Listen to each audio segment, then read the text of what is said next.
Welcome back to the 2020 podcast. And Drew is looking to see, hopefully, we are live right now, currently. Drew, you see anything yet? It might be delayed. I don't see anything, but We're that's hoping. okay. So for I today's. don't see anything. Oh, it's going. Look at that, dude.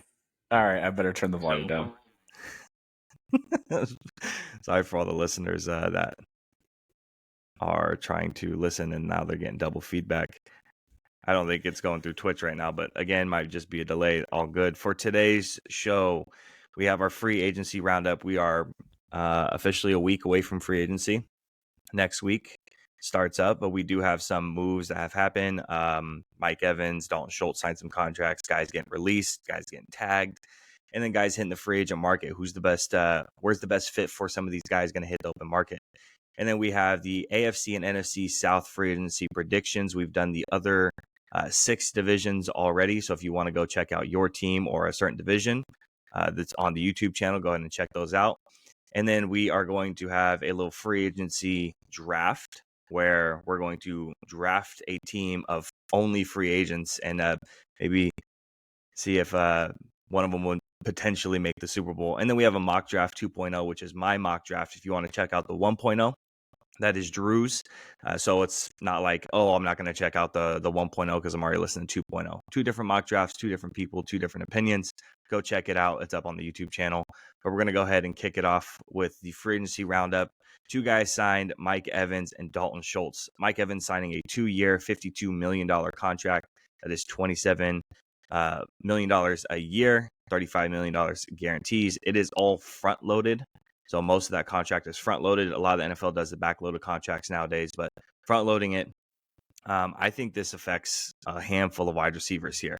I mean, we're talking Justin Jefferson, CeeDee Lamb, T. Higgins, Michael Pittman are very, very affected by this contract. I mean, even if you wanted to throw in a guy like Calvin Ridley, who's getting up there in age as well. You know, we don't think of him as getting up there in age, but he's about to hit, 29, 30. These guys are super affected by this contract. What do you think, Drew? Do you like this contract here for Mike Evans? Yeah, we talked about this, right, with the salary cap spike and the fact that some of these contracts that are signed in free agency might really front load the contract numbers. It's just another hurdle for these NFL teams to jump through, and the ones that are really good at it will continue to be really good at it, and the ones that struggle, I mean, not to give too big of a preview on the pod, but the Bills are cutting people left and right to try to get under the cap, and then there's certain teams that just continue to be able to sign whoever and do whatever and continue to operate as under the cap teams because of the way they manipulate the salary cap. So for the sake of content and for the sake of exciting stuff happening, I like the fact that they front loaded this contract. I think it'll encourage more teams to do that.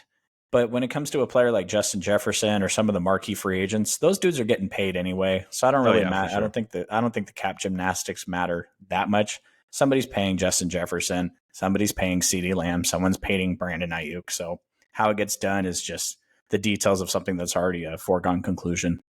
Yeah, definitely. It's the front loaded. I think that's a little bit different from the contracts that we've seen in the past. It's definitely different. We see all the backloaded stuff. I mean, Tyreek Hill is supposed to take up 50-something million this year in his cap space. You know, in the previous years, he wasn't nearly that much. So just for the people out there for the cap space stuff, we've had comments on TikToks and YouTube shorts and YouTube comments about cap space and how it works. And it's not like it's just a black and white thing where it's $27 million a year. That's what it is. It's just that's what the average is. When I say it's $27 million a year, again, it's averaged. In reality, we're hitting closer to that backloaded contract. It's closer to like $35 million on the back end, and the rest of it's, on the front end, and the rest of it's in the back, at least for this contract. So again, it's not all black and white. Cap space stuff can be super confusing.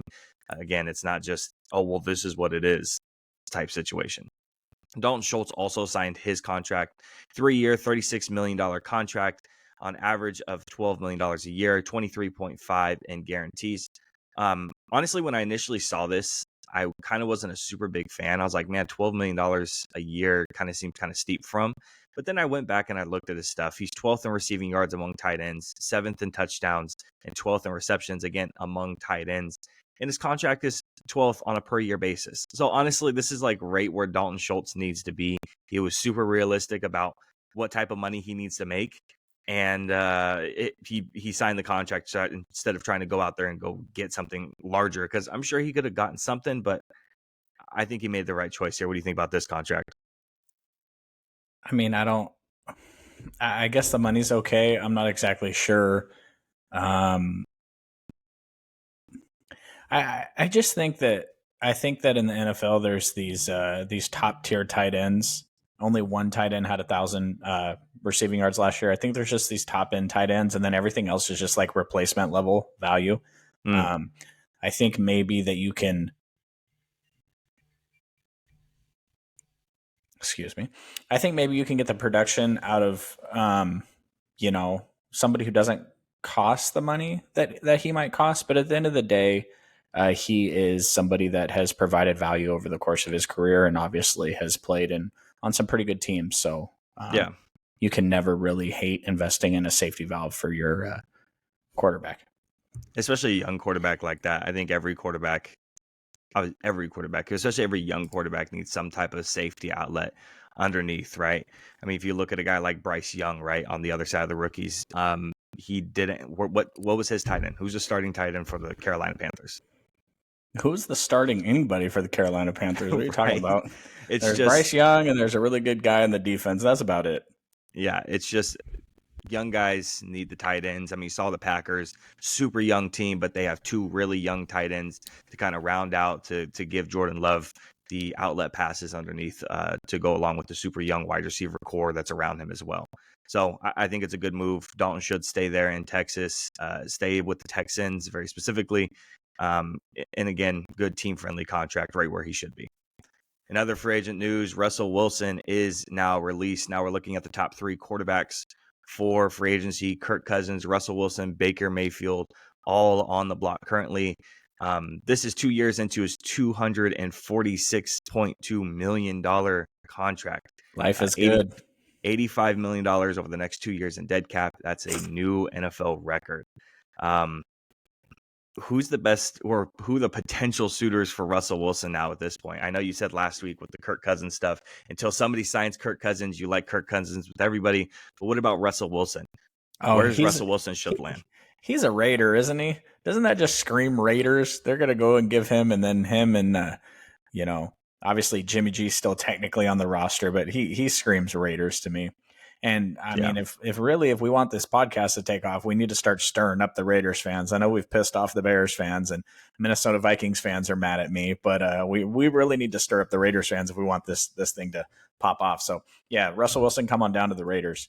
I mean, to answer the question seriously, if Baker back to Tampa is a foregone conclusion, wherever Kirk Cousins lands, that the Russell's going to go to the next place after that. I think that would be pretty tough if you're a franchise that's trying to get Kirk Cousins, because if you have the pieces around him, that's a potential to make it to the NFL playoffs. And I don't think Russell Wilson gets you there. But I also think that this isn't the last quarterback that's going to hit the free agency market. I think that the Patriots, if they draft a quarterback at number 3 or trade back and draft a quarterback, they might let Mac Jones go. So, and like it or not, Mac Jones made a Pro Bowl. He's, won some games in the NFL, and frankly, Bill Belichick really didn't surround him with high-level offensive coordinator talent the past couple of years. So I think he's a trash can, but that doesn't mean that he doesn't have a career as a stopgap starter somewhere. Yeah, no, honestly, when we're looking at Russell Wilson, looking at the teams who are suitors, potentially, I don't think the Steelers are a great fit for Kirk. I think, honestly, when you're looking at the front runners, spoiler alert for, again, here coming up soon, the front runners for, best fit for like Kirk Cousins, you're looking at either going back to the Vikings, or you're looking at a place like the Falcons, who have the potential pieces around him, who have a really good offensive line, just need another wide receiver or two on there. Again, the pieces that the Falcons have brought in, if you look at the contracts, again, goddamn spoiler alert, if you look at the contracts that they have, they really haven't signed a lot of bad free agents. The guys who they have signed, they've played up to those contracts and where they should be. So if Kirk doesn't go to a place like the Falcons, I think Russell should try to go there, because again, that's a really, really good starting point for a quarterback to go to try to be successful. I think the other thing too is what's the market for Russell Wilson? Is he going to want a lot of money? I don't think so. I mean, he's going to want to be a starter, but how many teams really want him to be a starter is the question. I Could he mean, go to the Titans? Is that a team where he could go and maybe be a mentor to Will Levis? I mean, is he going to want to do that sort of thing? I doubt it. If you're a bottom level franchise offering Russell Wilson the bag, and then you're like the Falcons that are offering him $1, go play for the Falcons, man. Like, you've already made your money, and at this point, a potential Hall of Fame career is now in doubt because of what happened in Denver. And so if you can sign on with the Falcons, take the Falcons back to the playoffs, maybe win a playoff game, or at least go to the playoffs a year or two in a row. Maybe you're ready to ship for what your career legacy looks like, but to just go take a big old fat payday from a bottom tier team and just struggle throughout the season. But he's a weird dude. His teammates don't really like him. There's been so many, Marshawn Lynch and Richard Sherman and all this other stuff. His teammates don't really get along with him. So maybe he doesn't care about winning. Maybe he does. It's hard to say what his motivation at this point is going to be, but he's got a lot of money. His wife is rich. I just don't see how going to a team that's not going to be competitive would be a motivator for him. Yeah, no, I agree with that. Especially, I mean, when he went to the Broncos, he got so much stuff, right? He got his own private office, and he got his own almost private staff he's bringing along with him. And then Sean Payton comes on, and is like, I don't know what the fuck is going on, but all this shit, get this shit out of here because I ain't dealing with it. And everything kind of went downhill after that. I mean, the minute that Sean Payton stepped on, he's like, I don't like this guy at all. Not even a little bit. He's like, I just don't like him, So there was the shout out NFL Preem on Instagram. He posted all the way back in October about Russell Wilson getting released because of specifically Sean Payton's not liking him and not gelling well in the locker room already. This is all the way back in October, and we're talking about here now in March, and he's getting released, which we kind of knew all the way back in December he was, but still, I mean, Sean Payton was critical of Russell Wilson on TV before he came back to coaching. So it's kind of hard to escape that. Right. And boy, I mean, I wonder if Sean Payton sits there at night and thinks about the fact that the Chargers job came open this offseason and just wonders if I should have just maybe waited another year and then I'd have Justin Herbert right now. That's got to be a thought process in his head. But then again, I'm sure it is. NFL coaches are extremely competitive. That's why they do it. It's not for the love of the game. It's for the competitive nature. And reestablishing the Broncos to something great, because that is a historically great franchise when you think about Elway and then Peyton and what they've accomplished in recent years. And to put them back at the top of the pedestal like that would definitely be a notch in Sean Payton's Hall of Fame legacy. So, yeah, for sure. All right. Bunch of guys got tagged. 8 guys in total. We have Brian Burns, Justin Matabuke, Josh Allen, Jalen Johnson, Michael Pittman, Antoine Winfield, which kind of sailed under the radar. I didn't even hear about that one. I had to find that one. T. Higgins, obviously, that we've covered, and L'Jarius Sneed that we've covered as well, all tagged. So, Drew, with these guys tagged, I want to just kind of go through real quick. When I say, okay, Brian Burns is tagged, their next up free agent to get a contract, are they more likely or less likely now to get a contract? So we're going to start off with the Carolina Panthers. Brian Burns got tagged. So their next top priority free agent is their linebacker, Frankie Louvu, 3 years, $10 million a year. Is this a guy who's more likely or less likely going to get signed here? I don't have much thoughts on the Panthers and what they're going to do. Even looking for ways for them to save money, it's like, they don't even really have much in the way of saving money outside of maybe Andy Dalton. But right. I think if you have established talent on that team at this point, you need talent. And anything that's short term, I mean, I would prefer a 2-year deal over a 3-year deal, just because this is a player that's probably not part of your long term future, but you still have to roster these guys. So I don't think franchise tagging him is going to change the outlook on their off season too much. But boy, man, if they could go back and they could redo that trade, they would have sent him off to Chicago instead of DJ Moore. Right. Chicago wanted the pick and a player, and they basically said this player, this player, this player, and they sent off the wide receiver. They should have just sent off Burns at this point because they haven't done much with him. The team hasn't done much. So, I mean, it's worked out for Carolina though, right? DJ Moore goes off and he gets a a career year, and then they go trade for Montez Sweat for a second, right? Or it was a couple late round picks or something like that. And he goes and he pops off. So it worked out pretty well for Chicago outside of the quarterback situation. Moving on to Justin Matabuke for the Ravens. Their next up priority free agent is the linebacker Patrick Queen. Right now, looking at a 4-year contract, averaging $18.13 million a year. Looking at them, are they more likely or less likely to go ahead and sign a guy like this now? I think they should resign him. I think that he should have been the priority personally, but they already have a really good linebacker over there, so it's hard to say. I think that for his motivations, the players' motivations, I think he's in line for a big payday. So I don't think that the Ravens would be the most competitive offer on the table. And also the opportunity for him to kind of step in as the star player, the star defender, the star linebacker, as opposed to right now, he's kind of the second fiddle there. So I think it's unlikely. He's Dre Greenlaw to Fred Warner. With two good Achilles. Yeah. I think that it's unlikely that he resigns with the Ravens, but I don't think that has much to do with the franchise tag. I just think that it was never really likely that they were going to invest money in two middle linebackers. You know, the 49ers extended Dre Greenlaw early because they saw the potential and got him at a below market. Well, I mean, linebackers don't make a ton of money, but you can't pay two of them. Right. No. Yeah. Not when you've got a $250 million quarterback. Exactly. Now looking at Josh Allen getting franchise tagged, their next step priority free agent would be Calvin Ridley, 3 years, $18.5 million a year. What do you feel about this one? Because personally, I think regardless of who gets franchise tagged or not, I don't think they should re-sign Calvin Ridley.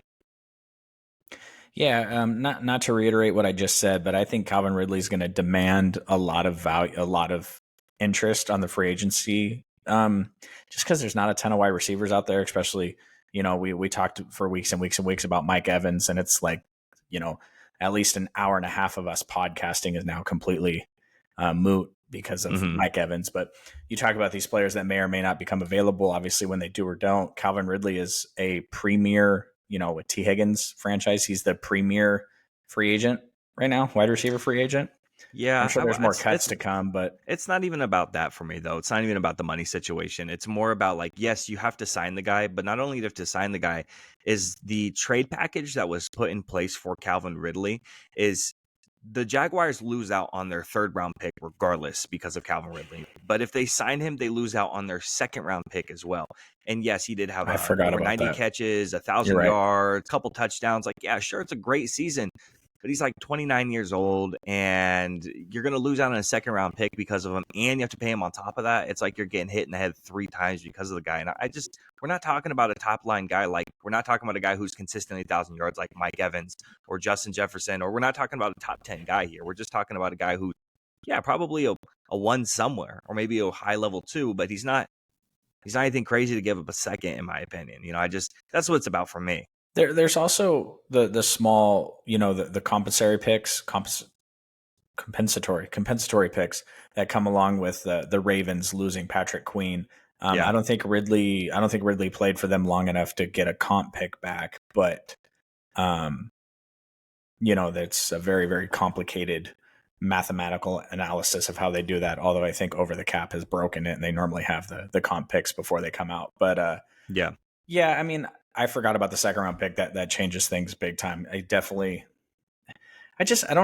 know if that's the missing piece over there. There's a little bit of a red flag on their quarterback.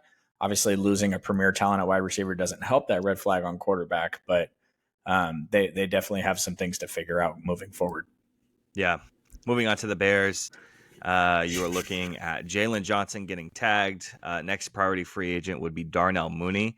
He's only projected a 1-year, $9 million contract. Is this more likely, less likely, or it's about the same to get re-signed? I mean, I put Darnell Mooney as a player that they could look to re-sign this offseason when we talked about them in the divisional rundowns. I don't think it changes much. Obviously, with a potential 1st-round pick quarterback incoming, you don't want to lose talent. I just think you have to decide if Darnell Mooney is the difference maker for you guys or not. Frankly, with the way they're building that team, I think that if the offense can just be capable Yeah. then they're going to take a big step forward next year. I'm surprised you listed him though, and not an extension for Mr. Justin Fields. No, I like to stir the pot a couple weeks in a row, and then we'll let it simmer down. You put the lid on it, you let it simmer for about 20 to 30 minutes, and then we can go in and jump back onto it again. All right, fair enough. I don't think Darnell's honestly going to get re-signed. He's a couple seasons away or removed from his 1,000-yard season now. And I think he could go be a good wide receiver somewhere else. I think it's a good reset for him to go somewhere else. And honestly, they're going to bring in another wide receiver most likely, whether Malik Neighbors falls or Rome Odunze or somebody comes in. They're bringing in somebody else most likely with that 9th overall pick. Sure, they can go ahead and take an offensive lineman or something. Just depends on how the draft kind of falls or if they want to trade up. I just saw a mock draft today of them trading up to go get Malik Neighbors. So, it's possible, but aren't they so. very, isn't that the super, like, obviously Bears fans hate me even though I like their team. Isn't it a super interesting team to kind of follow right now? Like just what they're going to do with number 1, what they can get for Justin Fields, what's going to fall to them at their next pick. Cause I did my mock draft last week and, Brock Bowers slid right past him. You know what I mean? Like, it's just one of those things where obviously they have Cole Kmet. He's a pretty good tight end, but Brock Bowers is on a different level. There's potentially a top 10 wide receiver that's going to be sitting there. Like I mentioned before the podcast, I saw a mock today where they moved up and took Marvin Harrison Jr. I think that's a little extreme. I'm not exactly sure if 5 years from now, the difference between one of them won't succeed. That's the draft. But between Marvin Harrison Jr., Dunze, and Neighbors, the two that succeed out of that group, I think, are probably going to be, pretty similar in production and stuff. Yeah. Looking at the Colts now, Michael Pittman got tagged. So now the next priority free agent would be Kenny Moore, a 2-year, $6.75 million a year contract. A guy who's aging a little bit, a slot corner, more likely, less likely, or about the same for Kenny Moore. I just think that with a lot of teams trying to get under the cap here going forward, there's going to be a lot of good defensive talent out on the field, and I don't know if you need to re-sign a player that's already coming up on the age where they tend to fall off a lot. On another note, I was surprised by the franchise tag here. Michael Pittman he's a good player, but to franchise tag him with what the franchise tag costs at the wide receiver position it surprised me a little bit. But of course, these could just all be, you sign them to the franchise tag tender to give them more time to negotiate. So it wouldn't surprise me if maybe a long-term extension is announced there, because I'm not exactly sure if he's, top 5, top 10 wide receiver money value. So, yeah, I would agree with that too. If you look at the next one, Antoine Winfield, this one's the not surprising one because he had to get tagged. The next priority guy up, obviously, is going to be Baker Mayfield, 3-year contract at $32.5 million a year is what he's valued at currently. For me personally, is it weird to say this almost feels like a borrowed year for Antoine Winfield? Are the Bucs just hoping that the salary cap takes another jump up so they can go ahead and re-sign him? To have Baker Mayfield, have Mike Evans, have the salary cap situation that they do, it's not great. It's not horrible, but it's not fantastic at the same time. This almost feels like borrowed time. You're just trying to buy a little time. Hopefully the salary cap is going to jump up and you can go ahead and sign him next year. But I don't think they're getting a deal done this year, personally. Well, don't you think that it says big things about what their confidence is in re-signing Baker Mayfield to a long-term extension? The fact that they used the tag on Antoine Winfield, you know what I mean? Because it feels like if they were like, oh, we're not sure about this Baker situation, they would have just used it on him, And the fact that they didn't, Antoine Winfield probably would have been a top 3 player on defense if he had hit the open market free agency wise, and probably would have got paid. He's probably pretty frustrated with the fact that he got the free agent tag, but then again, you have an entire year to work out something for him. And yeah, for sure. That's not a player that it's not a bad thing if you pay a player like Winfield, because he's not just your standard safety. He brings a ton to the table. Yeah, no, I would agree with that. A couple of guys that we've already talked about now at this point, T. Higgins getting tagged. The next up on priority free agent is DJ Reader. 3-year, $15.25 million a year for the interior defensive lineman. So same question, more or less about the same for DJ. I think it's about the same. I identify him as a player that they need to bring back. I don't think that changes with tagging T. Higgins. Yeah. The hard part with these franchise tags is there's a couple teams out there that it's like, okay, did they tag him to give them a better chance at extending him, or did they tag him because they're thinking about trying to move him, and what's the best way to do that? And the Bengals kind of fall in that category. Franchise tag or not, I'm not sure if T. Higgins is on the Bengals to start the season. So you don't want to lose other important players on your team, because of that tag. So I think bringing DJ Reader back has to be at least a priority to try to get it to where it makes sense. Now, if some team swoops in and offers him a ton of money, defensive tackles are, the 49ers kind of set the precedent on that contract with what they did with Hargrave last year, which might have been maybe not a great decision in hindsight, but he's a good player. I really like DJ Reader. I'd take him on my team. Right. And then the last one is L'Jarius Sneed and Chris Jones. We're going to have to set the precedent for that one. I think for Chris, this is more likely to get signed.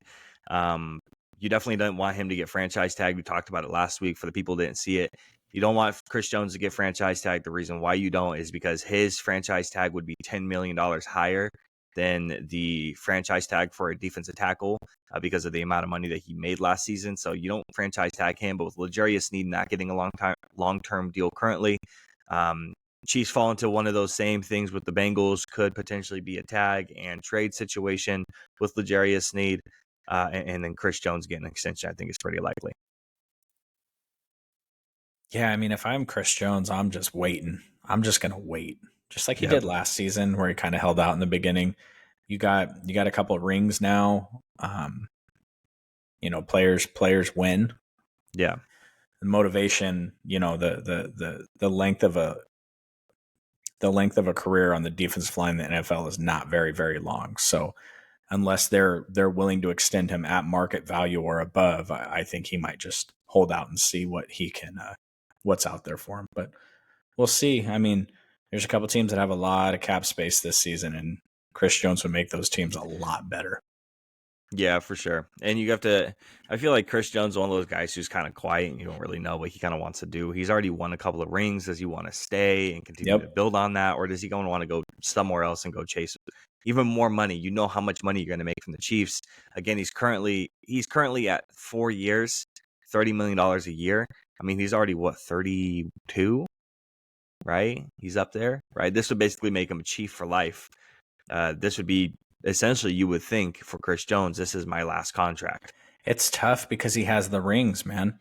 Teams will come sign with these teams to try to win a ring, but he's got them twice, and this is his last contract most likely.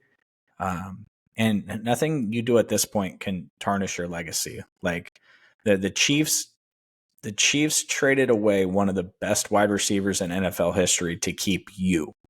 Yeah. And they won 2 rings off of that decision. Like, your legacy is cemented, bro, no matter what you do. Whether you re-sign with the Chiefs or you go get paid massively elsewhere, it really doesn't matter at this point. Your legacy is cemented. So, but, NFL players are weird. Like, there's not a ton of them. There's not a ton of movement. This isn't the NBA where every 2 years the superstars all change teams. So I think the money would be on him re-signing. But if I were him, I would just wait it out a little bit, because of course I say that, and whatever time free agency starts, midnight on whatever it'll be, the Chiefs have extended Chris Jones to a 3-year, $110 million, etc. So yeah, we'll see. Couple interesting weeks coming up. Oh yeah, definitely.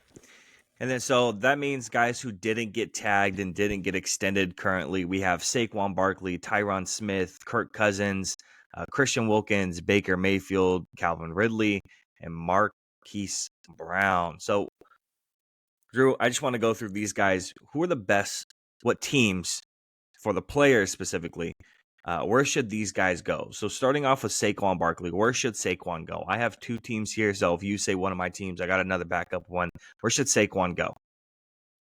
Why don't you give me your 2 teams, and I'll tell you which one's better for him. I have the Bengals, and I have the Texans. Oh, the Texans. Oh, I love that. Can we just make that happen? Hold on, I'm gonna get on the phone. I'm gonna call my boy D'Amico. Give me just a second. Y'all need Saquon. I love that. I wasn't even thinking the Texans. I'm like throwing all the teams through my head real quick, and I'm like, okay. The Bengals did pop because Joe Mixon may not be there, et cetera, et cetera. Um, you know, I yeah, I love that. Texans, sign them up. Yep, especially for a team that has the cap space that could use him. They have almost luxury cap space, right? Anytime you have a good, really good rookie or good young quarterback on a rookie deal, you're playing on luxury money. You're playing on borrowed time essentially for the next couple of years. So sign those couple of guys before you have to sign your quarterback. Saquon's one of those luxury guys. A running back in general is one of those luxury guys that could slide right in, be a perfect fit for CJ Stroud. And I mean, damn, that's a pretty good offense already, and you're just adding on to it. Yeah, I mentioned a couple weeks back. I still like the fit with him in Dallas. I think they're going to try to go big game hunting at the running back position, whether it's him or Derrick Henry or whatever the case may be.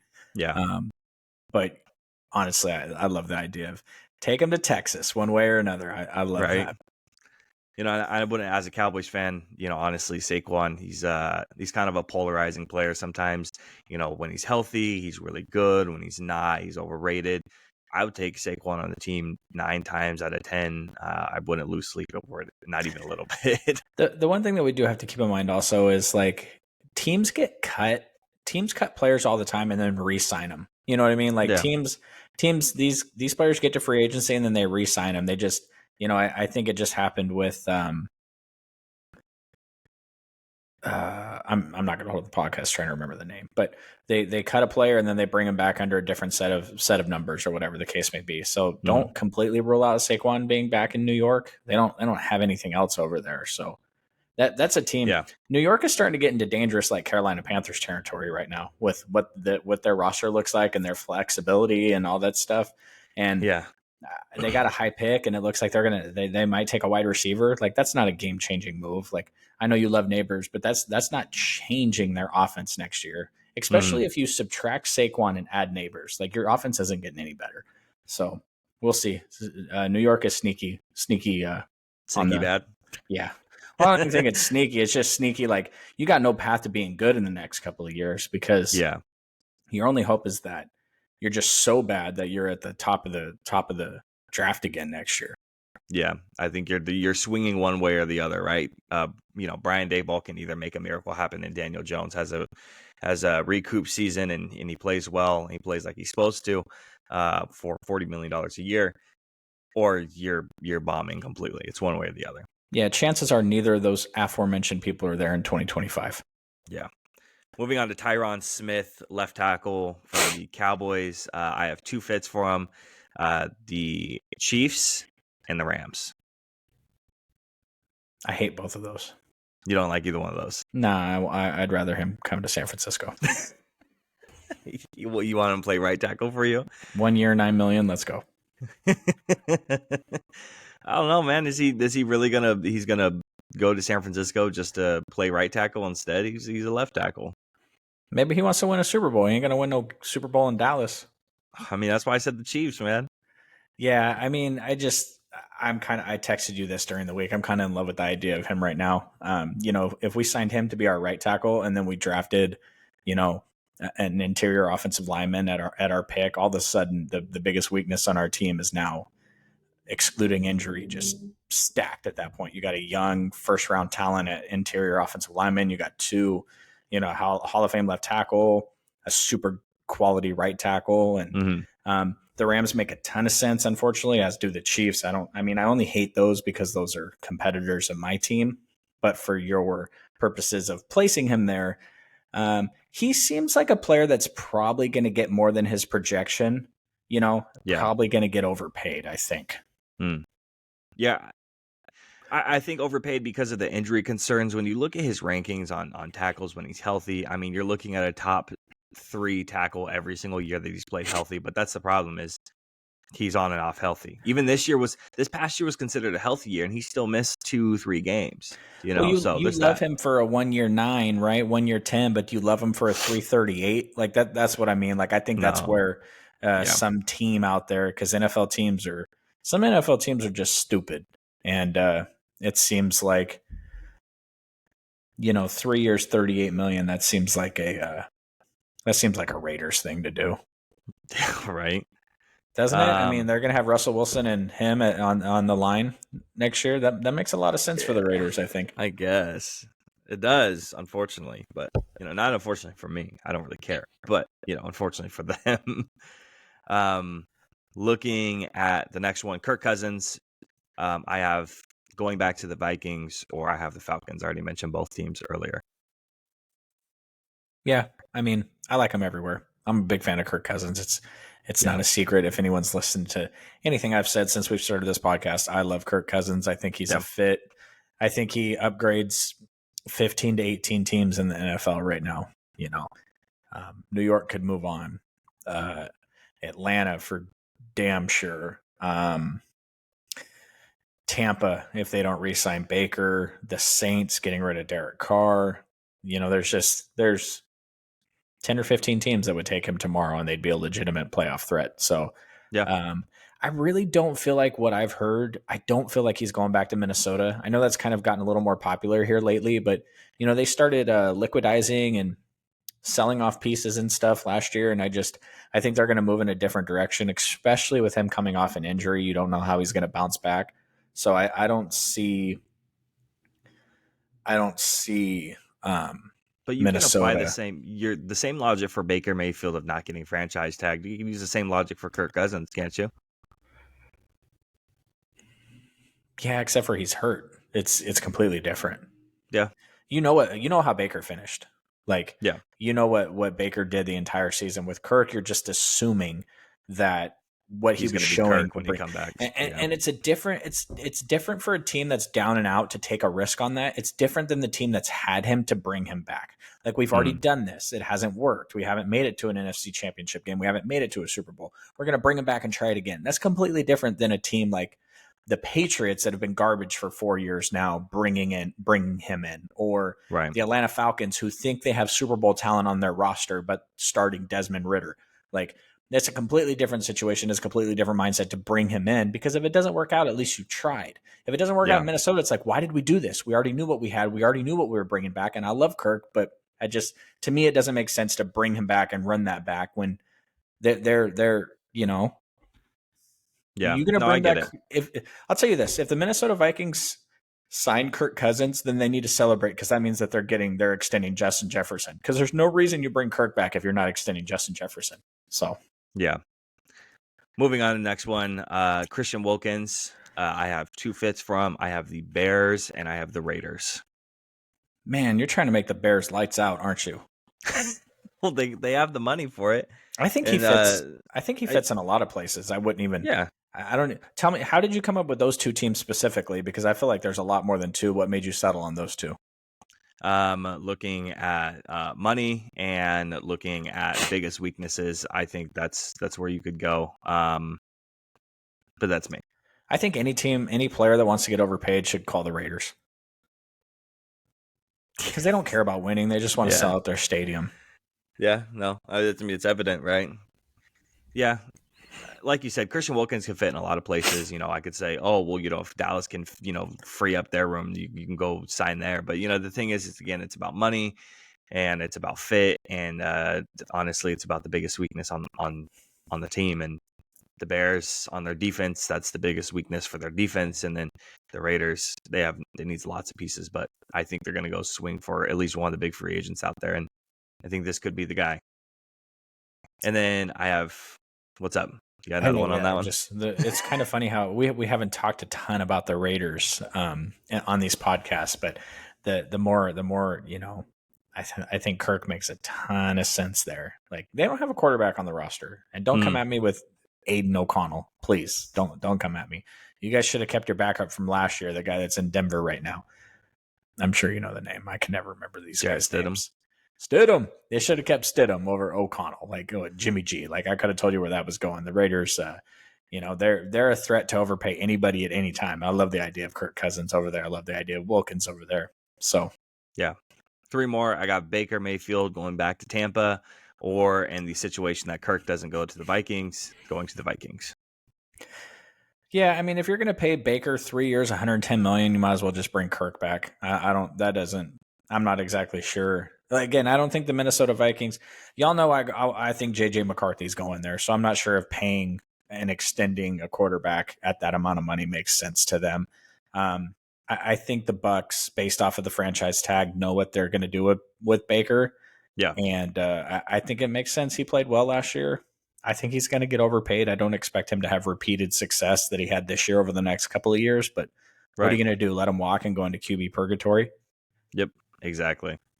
Especially with where they're picking. I mean, what are you going to do? I mean, I guess you could take a swing at Bo Nix or Michael Penix, but yeah, no, I agree. Well, that's the problem with a team like that. When you're good enough, it doesn't allow you to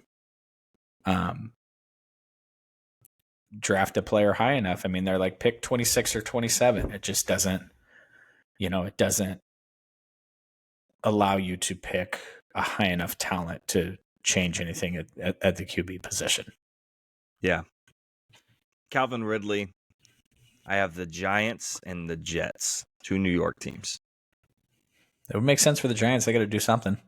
Yeah, and especially for, either one of the teams, they obviously both need wide receiver, right? That's part of it. But it also just makes sense because I'm working under this assumption, and I'm working under my mock draft assumption that potentially they stick with Daniel Jones for this year, and they're running with it, and they're building off of it. So you get Calvin Ridley.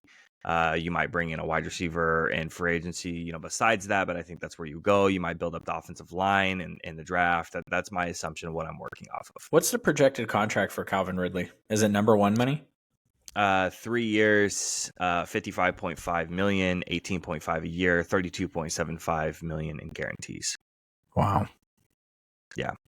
It's a lot of money. So it is. I mean, you're creeping to what like T. Higgins is projected. And T. Higgins is like 5 years younger. So, yeah. And then moving on to Marquise Brown, I have 2 fits. I have the Chiefs and I have the Colts.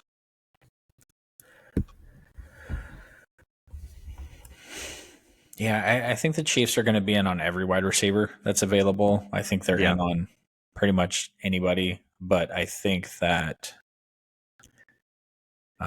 Marquise Brown and Michael Pittman for the Colts, that's an interesting wide receiver combo considering what their quarterback situation is and his skill set as a young, essentially a rookie because he barely played quarterback next year. I kind of like the fit there. I think the Chiefs are going to be in on everybody, but yeah.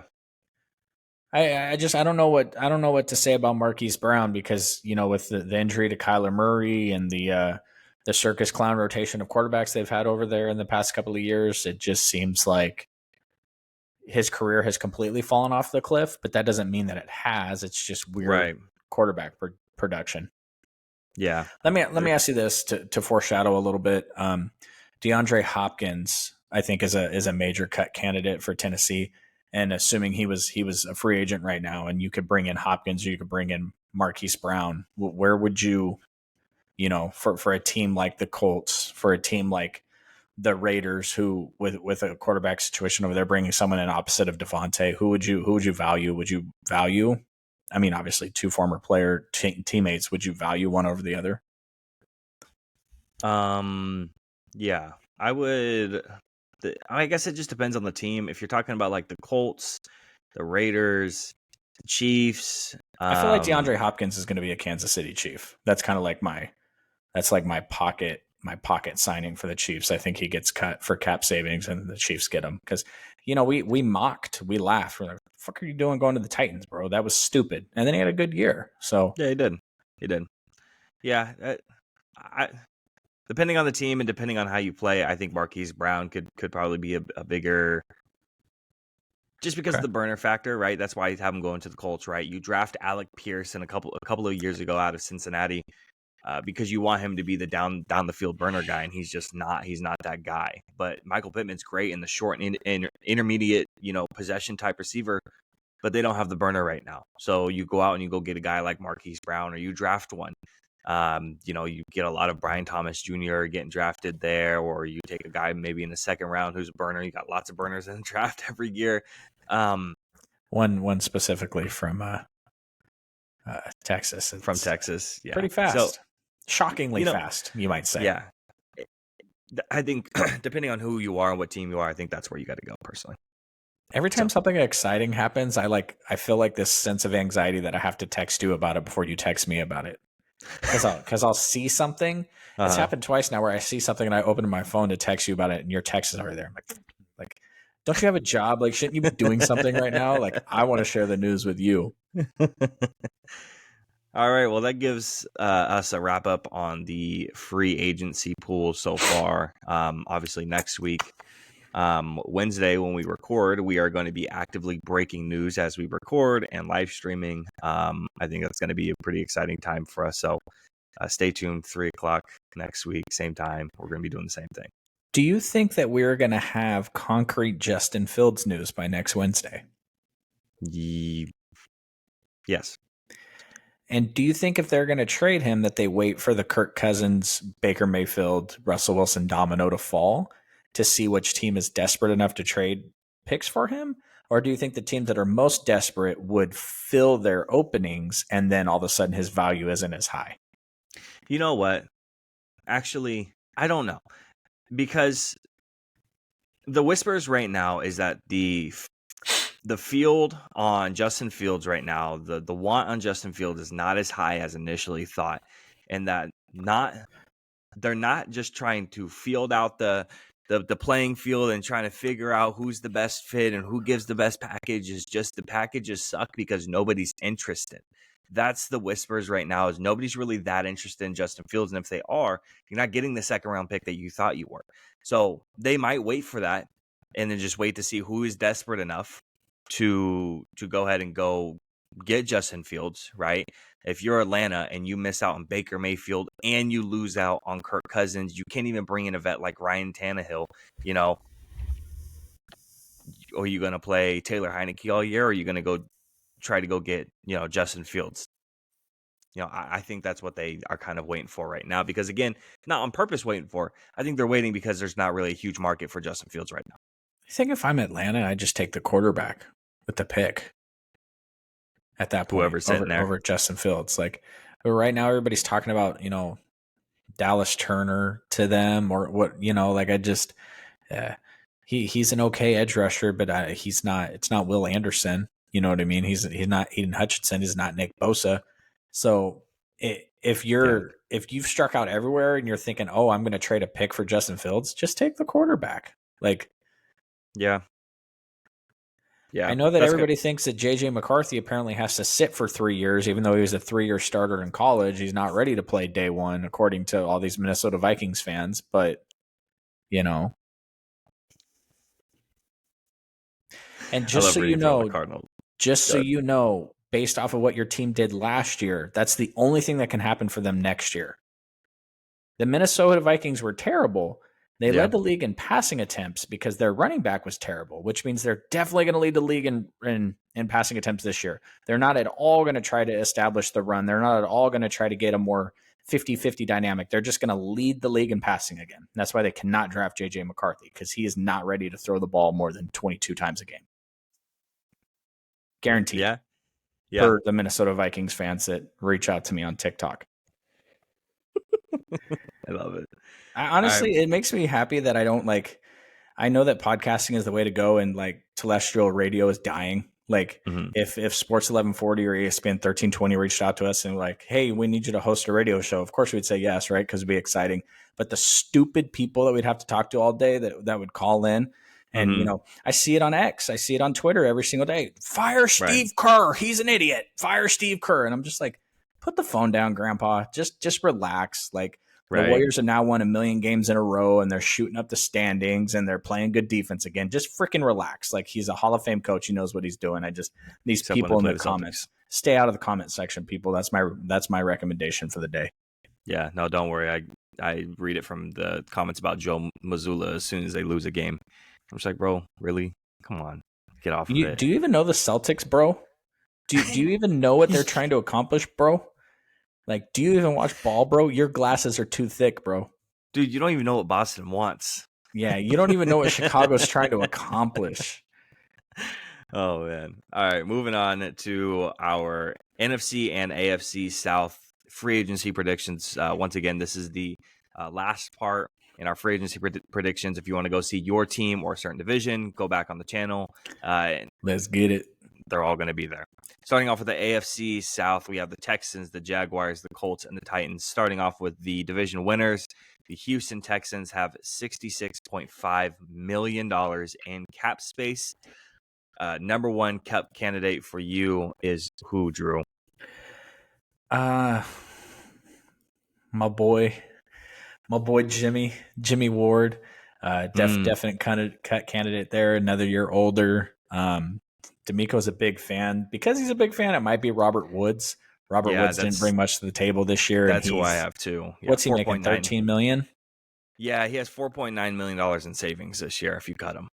Post, obviously, June 1st. That's a lot of money for someone that didn't do much on a team that was really good offensively last year. Yeah, and a team that you're looking to build off of offensively on top of that as well. So, I mean, I guess if you want to go ahead and keep him around because he's a really good blocking wide receiver, I guess, but I think the guys that you have on the team, like Nico Collins, Noah Brown, I guess Noah Brown's a free agent too, but those type of guys are already scrappy enough that they are going to block. So it kind of depends. But to me, yeah, Robert Woods, $4.9 million in savings is mine.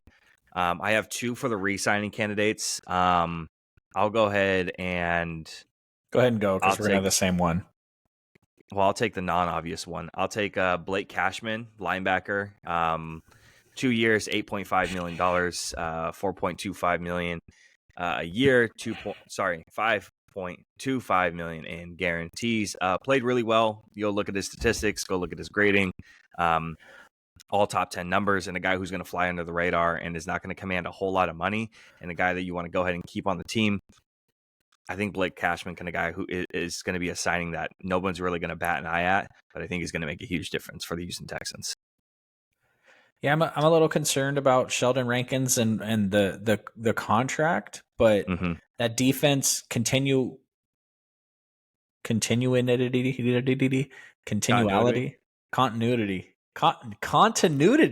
Wow. Continuity. Wow. X-rated podcast here. Whatever the hell I'm trying to say, you know what I'm trying to say. I think you got to just bring back the defensive players, and start building under D'Amico. So I think he is someone that they should try to bring back. You build defense in layers, and if D'Amico's building the defense the way that the 49ers built their defense, they build from the defensive line back. And so keeping your defensive line strong is important. That's your re-sign? Yeah. No love for Jonathan Grenard? I thought that was the one that you were going to choose. I mean, it's a lot of money to command for the edge rusher. I mean, it's a 4-year, $72 million contract, $18 million a year. I mean, granted, he's played well for the last 3 years, so is it the money thing for a guy like Jonathan Grenard, or is it someone who just kind of went over your head a little bit? No, it's not that. It's just that when in the modern day NFL, you can't pay two players at the same position. No team pays two corners, no team pays two wide receivers. Like it's all very, very rare. And with Will Anderson over there, I just think that the Texans could sign Chase Young for a below market contract, and he would bring the threat needed on the other side of Will Anderson to allow him to be good. So I honestly,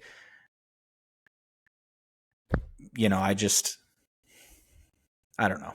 They're going to re-sign him, I'm sure. I just honestly didn't even put much thought into that because I'm kind of trying to find things that aren't like, oh yeah, they need to re-sign Brandon Ayuk.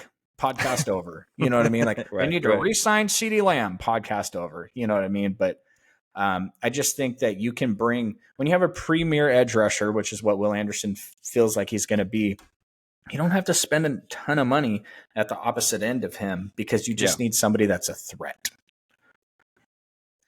Yeah, I get it. And when you look at my free agency targets, I don't have any edge rushers on here. I have one defensive guy and one offensive guy. I'll go ahead and let you take the first one for the free agent targets. Well, I'm going to still Saquon Barkley, bro. just go with that. Oh, that's the one that you're going to go with? Yeah, I love the idea of that so much. I'm just going to leave that there. Saquon Barkley. I have two. So, outside of Blake Cashman, who was their highest rated linebacker, their linebacker spot was pretty weak. So I think a team that has the money for it, bring in a guy like Patrick Queen, 4 years, $72.5 million. I'm gonna be a Texans fan, bro. I'm gonna be a Texans fan. Saquon Barkley and running back Patrick Queen at linebacker. I'm just gonna root for a team that can maybe beat the Chiefs because my team can't. So I might just jump ship and I'm gonna be a Houston Texans fan. And the other one is I have Trent Brown, tackle. They did have a lot of offensive line problems. So 2-year, $15 million contract, I think would be perfect for this type of team. Give them a little bit of breathing room until they rebuild that team through the trenches over the next couple of years. Trent Brown is not a tackle that can play the zone read, the zone run game that they have over there. Obviously, the Shanahan offenses ran over there, but they also don't have a starting running back currently ish. I mean, so there could be some modifications. So I'm not exactly sure if he would be my fit at tackle, but an upgrade is an upgrade. Yeah. I used Michael Winu last week, so and he has 4 position flexibility. So I was like, I'll just use a different one. We're to the last of the divisions, so it's hard to keep trying to think of different players and different right. And you're not building a team off of Kirk Cousins, so right. You're not building a team off of the 200th ranked free agent. Jacksonville Jaguars, $19.6 million in cap space. Number one cut candidate. I have 2 here. I think they could cut Zay Jones and save $7.7 million in cap space. You can go find a similar type wide receiver out there in the draft, the free agent market. You can go find that type of production anywhere else. I don't think Zay Jones moves the needle for me to try to keep him. It's just not that pressing for me. There was another guy I had too, but I want to see if you have anybody else first. I think they actually have quite a few. Who else did you have? I had potentially they could move on from Cam Robinson. He's played okay the last couple of years, but it's like $17.2 million in cap space saved. He's making a lot of money for a guy that plays okay. Like, who are you going to go ahead and replace him with is obviously the question. You could try to do that through the draft, obviously, or you could pay a guy a lot less to get the same amount of production in free agency. I'm not a big fan of Cam Robinson. Again, it's a guy who plays all right. It's not that big of a deal to me. I mean, I think they could keep Zay Jones and cut Christian Kirk and save double the money. And then Rayshon Jenkins at safety. Christian Kirk. I mean, unfortunately I wrote down what he's making, not what the cap savings would be, but I think Christian Kirk's making $17 million. Somewhere around there. Rayshon Jenkins is making almost 10, and he's a 31-year-old safety. So right. But just the thing about it is you look at these high priced players on defenses that weren't that exciting. Look at what the Bills did today. Yep. Their defense wasn't that good, and they shed a lot of it today. Yep. Yeah, no, and absolutely. we nailed most of those, by the way. For the viewers, we know what we're talking about. Yep. Most of except for when it comes to the Bears. Yeah. Most of the cut candidates that we've been naming off have been actually cut. Re-signing. Do you have anybody for re-signing for the Jacksonville Jaguars? Because I had a hard time trying to look through and see if I had anybody as well. I mean, outside of Ridley, obviously. Yeah. My cat is screaming in the background. Apologize if you can hear that. Biggest free agent targets. 2 guys, 1 offense, 1 defense, both with the last name Williams. I have Leonard Williams on defense, 3 years, $51.75 million contract. And then on offense, they have a problem at center. And Connor Williams can go ahead and solve that offensive lineman. See, here's the thing.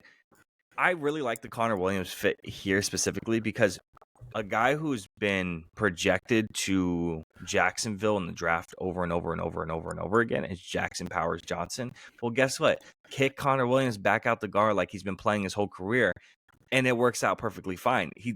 Both those guys could play guard or play center, and you have that flexibility, and it doesn't really make a difference. So I like that guy there, and obviously the Leonard Williams thing again, just needing help on that defensive line is what I got. Who do you have?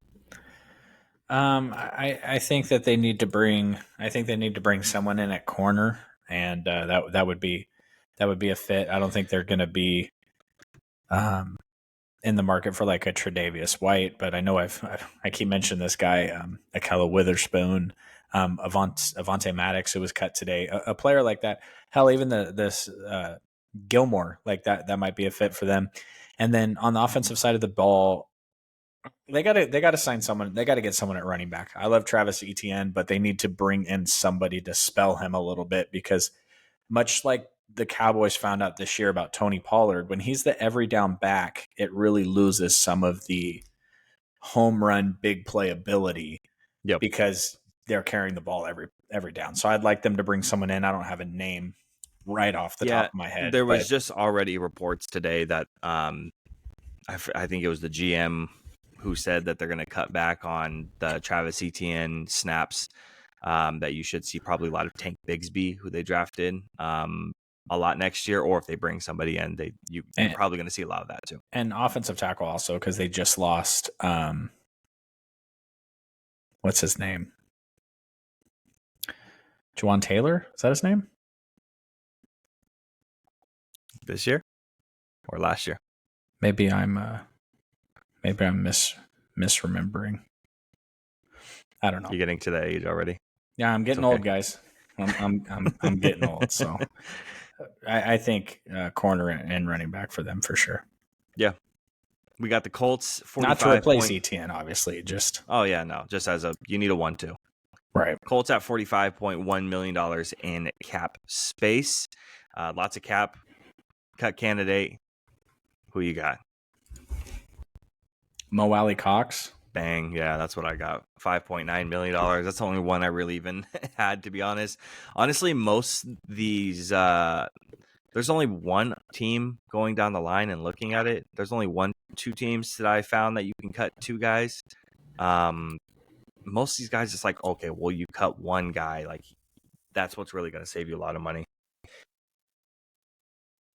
Excuse me while I sneeze. Re-signing, I have re-signing Grover Stewart, 3 years, $33 million, $11 million a year, $21 million in guarantees.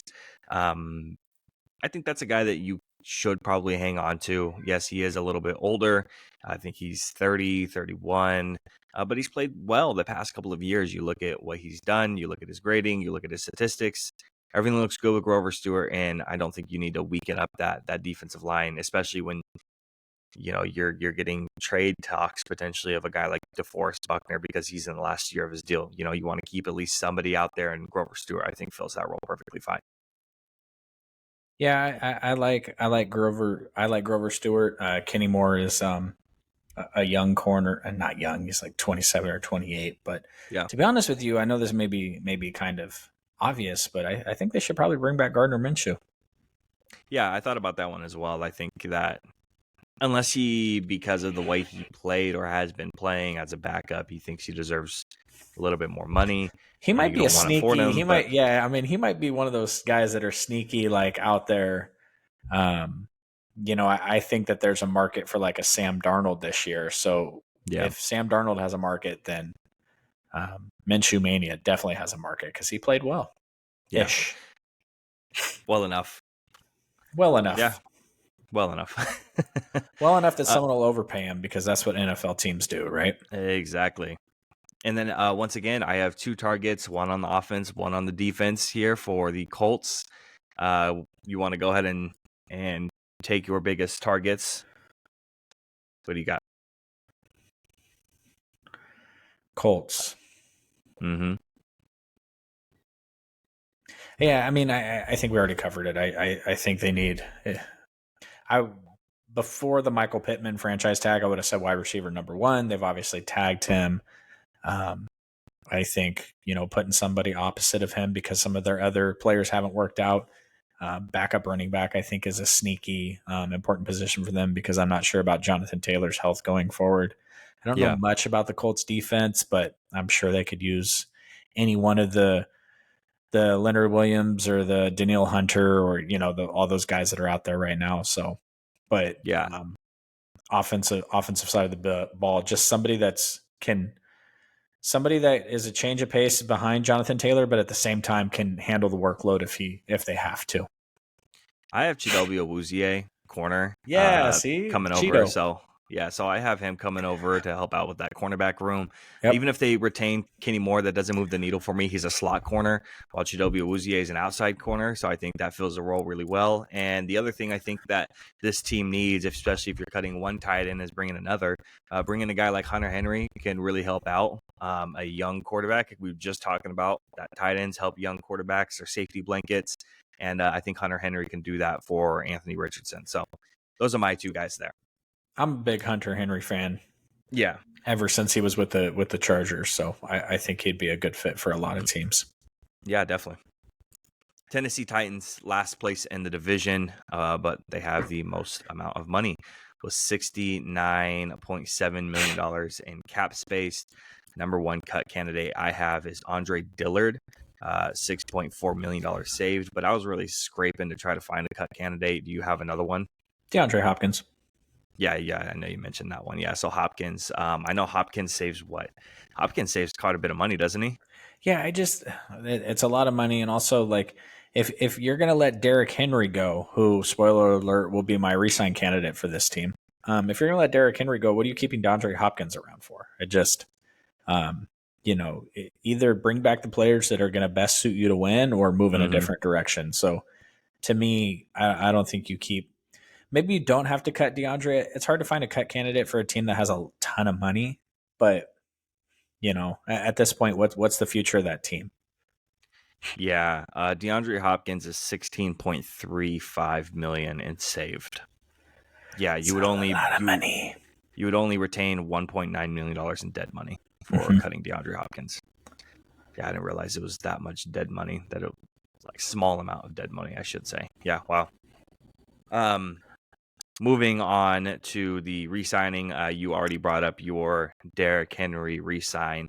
I'm going to throw out Aaron Brewer, their center. 3 years, $20 million is what I got. So Derrick Henry, Aaron Brewer. I don't think Derrick comes back just because of his end of year speech that he decided to give to the fans. Yeah, so, I'm ignoring that for the purpose of this podcast.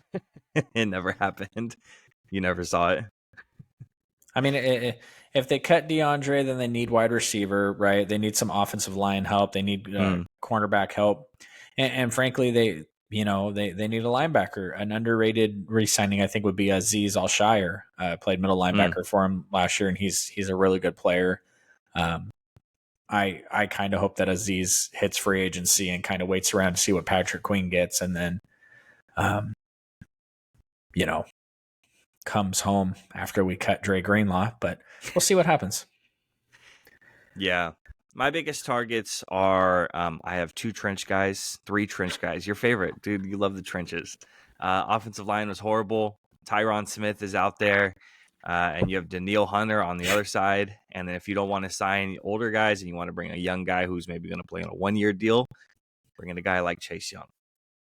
Yeah, the Tennessee Titans have Chase Young and Tre'Davious White written all over them. Right. Yeah.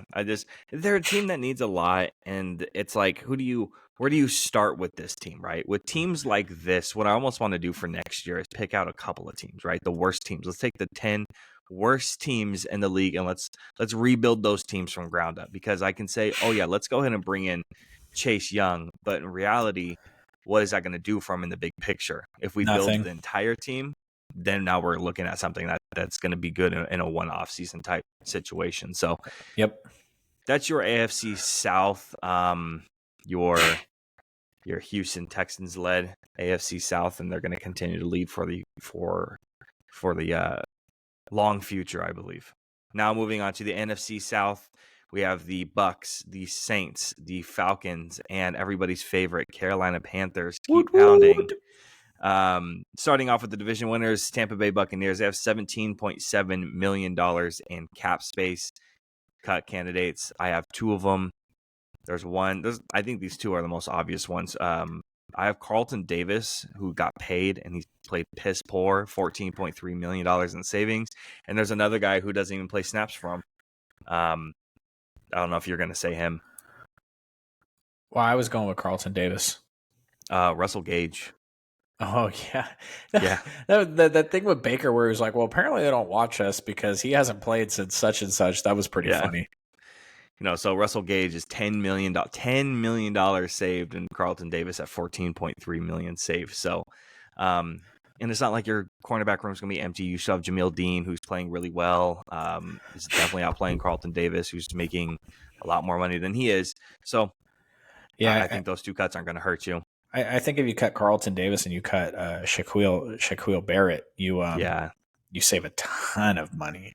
I think And Shaq's probably going to get cut. Shaq's not terrible, but he's 32, 33, makes just under $20 million. It's a lot of money for a position that your production falls off massively at that age. Did it surprise you today? Here comes the podcast hijack. I'm famous for this. Did it surprise you today that they restructured Von Miller instead of just cutting him with the personal issues and everything? Also, I think that's the big thing is the personal issues. I mean, we talked about it during the season if he might just be let go, and obviously that didn't happen. Yeah. Sorry, cat's going crazy. Yeah, I think that with Vaughn, we talked about it earlier in the year. I mean, we talked about week 14-ish, 15-ish, where I feel like it was our number one, our first podcast, second podcast. We were talking about Vaughn potentially getting let go. Yep. So I think he is. I think he was a prime cut candidate in the fact that he wasn't as.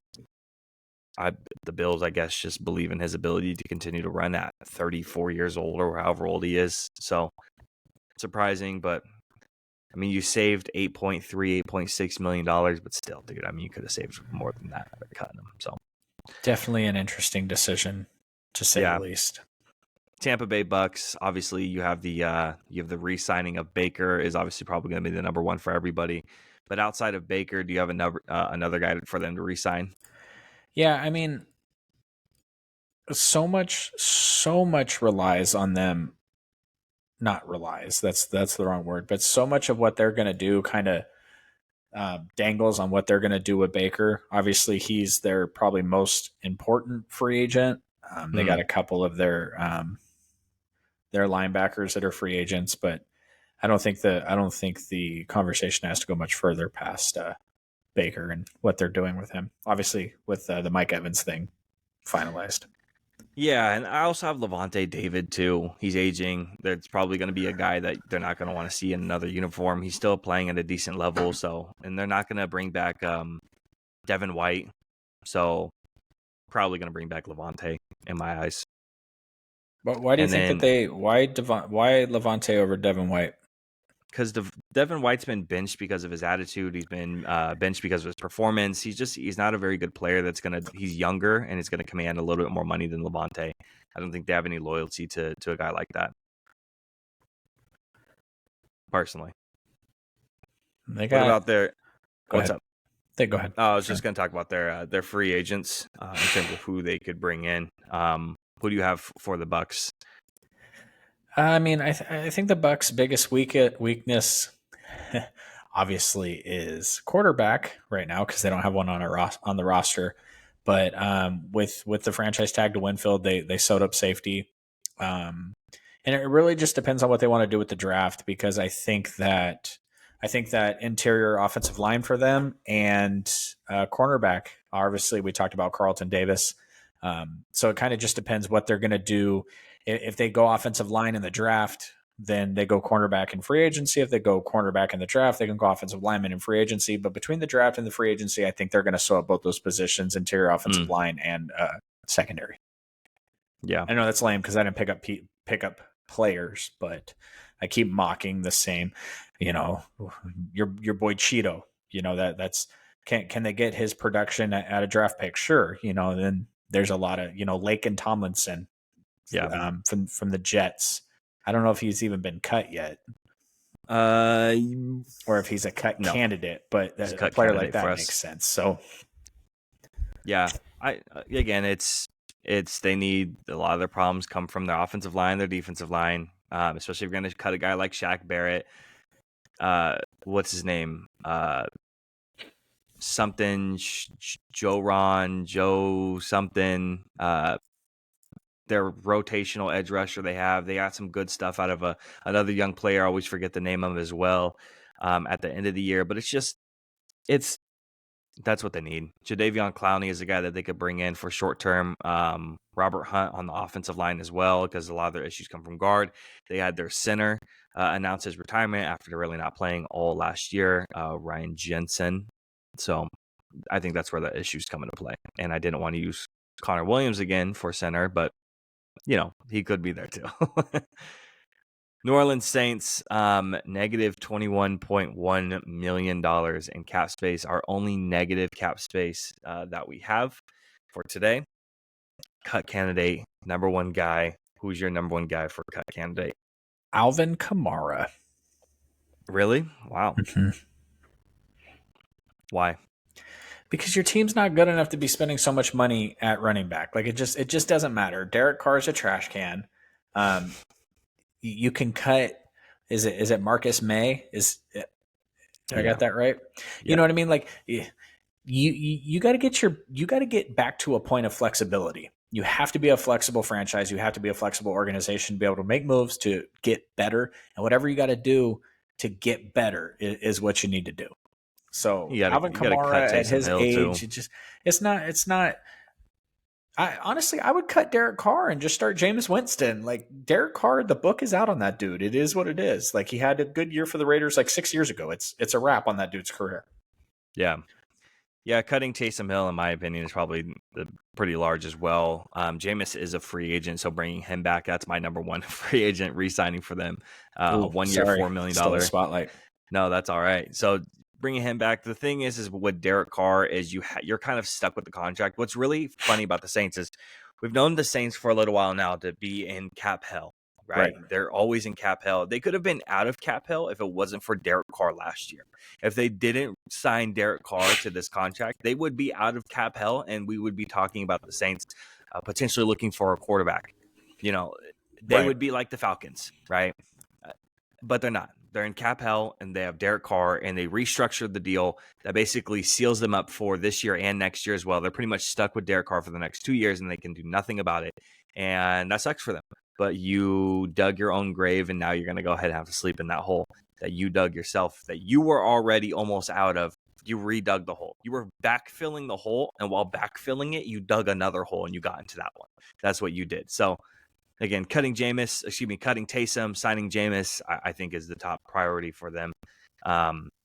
What about their free agent signings? Who do you have for free agency? Because, again, this is a team that could use quite a bit of help. I don't need, can they sign anyone? That's the problem. I couldn't really put anyone down. If you cut Marcus May, if you cut Alvin Kamara, if you cut the Honey Badger, if you cut Demario Davis, do you even have flexibility at this point to even name a top?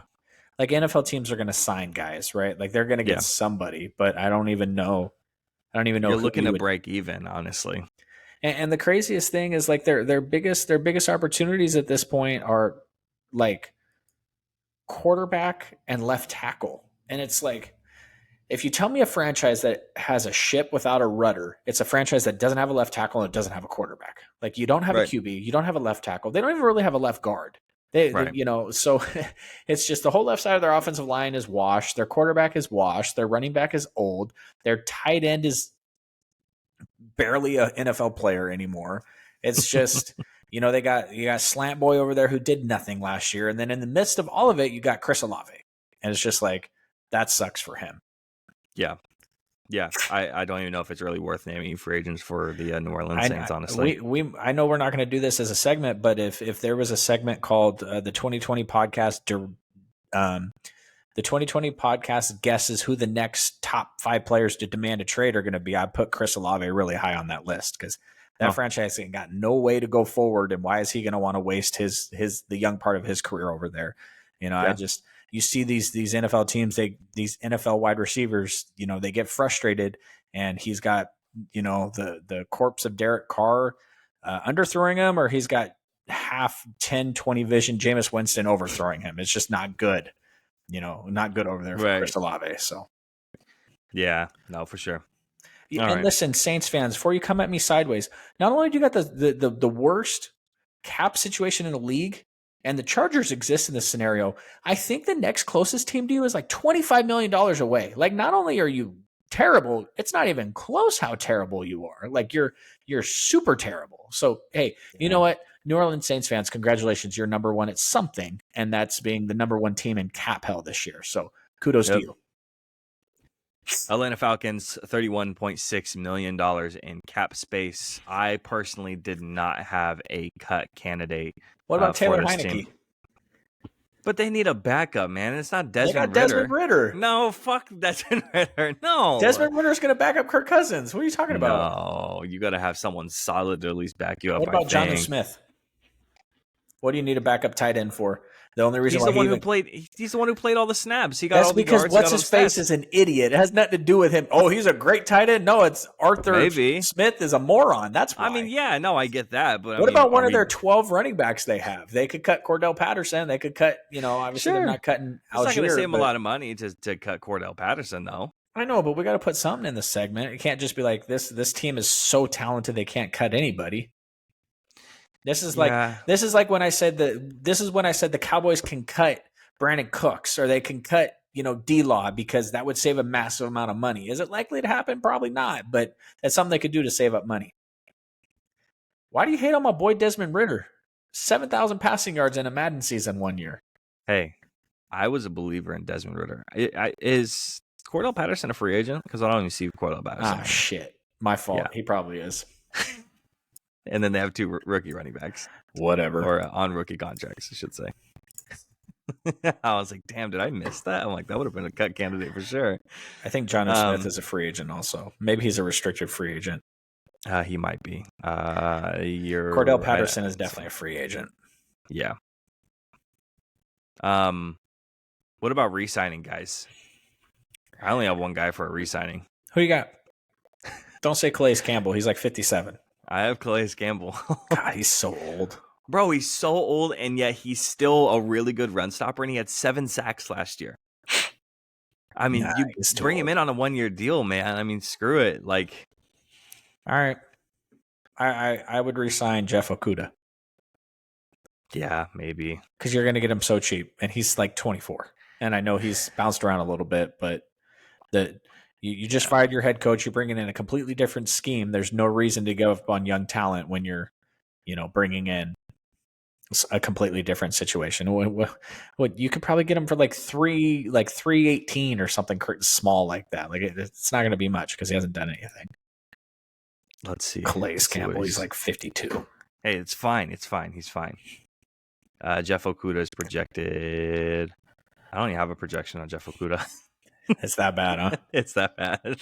He made like $8 million this year, because it was the last year of his deal or whatever. But I don't believe in giving up in young talent, especially when you're going through a roster turnover and a switch. Completely, Nnamdi Asomugha sucked for the Eagles, right? But it was a scheme thing. Yeah, we got to fill the segment. Team. Okay, fine. They'll bring back the 40-year-old, the Falcons Super Bowl talented roster with no quarterback. If it makes you feel better, my biggest free agent signing is not a guy in the trenches. So let's go. I'm excited. They need to bring in a wide receiver. I think they need to bring in multiple wide receivers because they have like almost nobody on roster outside of like Drake London. That's a wide receiver. So I think bringing in, mentioned him earlier, bringing in Marquise Brown would probably be good for the team because it's a change of pace guy. Drake London, Marquise Brown. I think that's a pretty good combo though. And maybe draft a guy. Maybe. Spoiler alert. Drake London, fanfare, but he hasn't done anything yet. So not for sure, for certain, number one over there. So I like wide receiver for Atlanta. That makes a lot of sense. Couple of defensive pieces make sense too. Obviously, they got a pretty good young safety, and also have Andrew Van Ginkel too. That's true too, and they're bringing back the corpse of Calais Campbell for another 7-sack season. He's going to be like that Madden player that's still playing when he's 47. So yeah, I mean, wide receiver makes a lot of sense for them actually. Yeah. Last team, last place. in the entire NFL. Wow, isn't this fitting? Our last team is last place in the NFL, Carolina Panthers. Talking about the worst team in the league, and you have $9.8 million in cap space Well, is that's pretty fine. You don't sad. need cap space when you're the worst team in the league because that means that you're drafting really high, correct? Yeah, I mean, unless you trade away your draft picks. Well, if they traded away the draft pick that would have been number one in this draft, they would have got someone really good for it, right? Yeah, unless he's just not working out. No, that can't be possible. And I know, I haven't watched the Panthers in a couple years, but I know they had this player. He was a superstar running back for him, Christian McCaffrey. I know that they have at least a third and a fourth round pick at the very least for Christian McCaffrey, correct? Nope. Oh my gosh. All right. Well, Panthers, you're fucked. $9.8 million in cap space. You could cut probably 98% of the team. But Dante Jackson, $10.5 million in savings. And then also have a lineman as well. Austin Corbett, you could also save as well. So $6.2 million. But they're tied up a little bit with some of their contracts because they just recently signed some of those guys. So Austin Corbett, Shaq Thompson. Yeah. And like I said earlier, Andy Dalton. Who was the first one that you said? Dante Jackson. Dante Jackson. Yeah, he makes more than 10, right? Yeah, 10.5 in savings alone. Yeah, I mean, Xavier Woods. They could probably. The thing about Xavier Woods is he's young. He makes less than $7 or $8 million. So it's just, and he plays well too. And you gotta. I did an AI search earlier, for like, I wanted it to give me like the oldest player. I just pulled it up. I was looking at it. I wanted to give it the oldest player on the roster that made the most amount of money that was a cut candidate for each team, because I wanted to bring like a different like spin to this one because we've done so many of these. And I got to the Chiefs and Travis Kelce was their cut candidate. And so I just like deleted the AI. I'm like, all right, that's broke. Like, obviously didn't structure that correctly. And he does make $15 million this year and he's really old, but come on now. Right. So yeah. I mean, all I came up with for the Panthers was Andy Dalton. And just, you're paying him $6 or $7 million for what? Yeah. And then you could re-sign the linebacker, Frankie Louvu. He's played well, 3 years, $30 million. So you could if you want to, but, if you're going to let him go because your team isn't ready to do any type of competing, totally understand that well. Honestly, re-signing anybody you could really throw anybody out the window because I've already franchise tagged Brian Burns, obviously. So there's that. What about free agents? Yeah, I mean, re-signs, I had Jeremy Chin. I'm kind of a fan, and then I don't think you want to shed all your offensive talent to. I mean, DJ Chark isn't like, who's he throwing the ball to if DJ Chark is gone? Adam Thielen. Oh God, Adam Thielen, what a joke! He had 1,000 yards and like 90 catches. It's like the first time he's done that since like 2019. Funny enough. And I only know they played that well because he was still sitting on my fantasy team, my dynasty fantasy team that's been going since like 2019. So there's that. I think that the Panthers should pick up the phone and call the Bengals and see what it would take to get T. Higgins. I know that's not a free agent, but he was a free agent. And if it was last week and we were talking about this, I would have said T. Higgins. And I just don't feel like I think we've already talked about the Bengals not necessarily keeping him. So for me, I think that would make sense. Panthers need a number one wide receiver, and they need an actual number one wide receiver, like somebody that can do it all. He can run the routes. He can take it deep. He's a big guy. You can run the pop screen passes to him. Like, you got to get creative and innovative with that offense. You need to get the ball out of Bryce Young's hands and into the hands of playmakers. So T. Higgins, it would be somebody that I would be very high on them trying to get. Yeah. Well, I would also trade Burns. I would send him out ASAP for whatever you could possibly get for him. Because what's the point of tagging him and paying him next year? It's not going to make, like, if you can get a second round and a fourth round pick for him and just add young talent. This is the point where anyone on that roster over the age of 29, just get rid of it all and start over. The problem is I don't know if they can even. They can get that for Brian Burns, yes, but will they want to take it is the question, because they had like an offer on the table from like the Rams or something for 2 first-round picks for for him like literally a year ago, and now they're gonna think, well, he just had a career year. He's worth of 2 first-round picks at least. And everyone's gonna be like, no. How stupid does that sound? They had 2 first-round picks for Brian Burns. They have no first-round pick in this draft, and they just stupid. There's a reason why through the course of history, certain NFL franchises are always at the top. They're always at the top. Like certain teams, year in and year out, or like the Chiefs had Patrick Mahomes, but let's not pretend that the Chiefs weren't a stable organization. But before that, we like to clown on the Cowboys. We do. We as in me, but every year motherfuckers are talking about the Cowboys and their Super Bowl hopes. We're I know it's a poverty divisional franchise like you like to call them, but every year the hope is there, since 2012, except for 3 years with a Tom Sula, Chip Kelly weirdness that I don't know, Jed York bumped his head and got confused.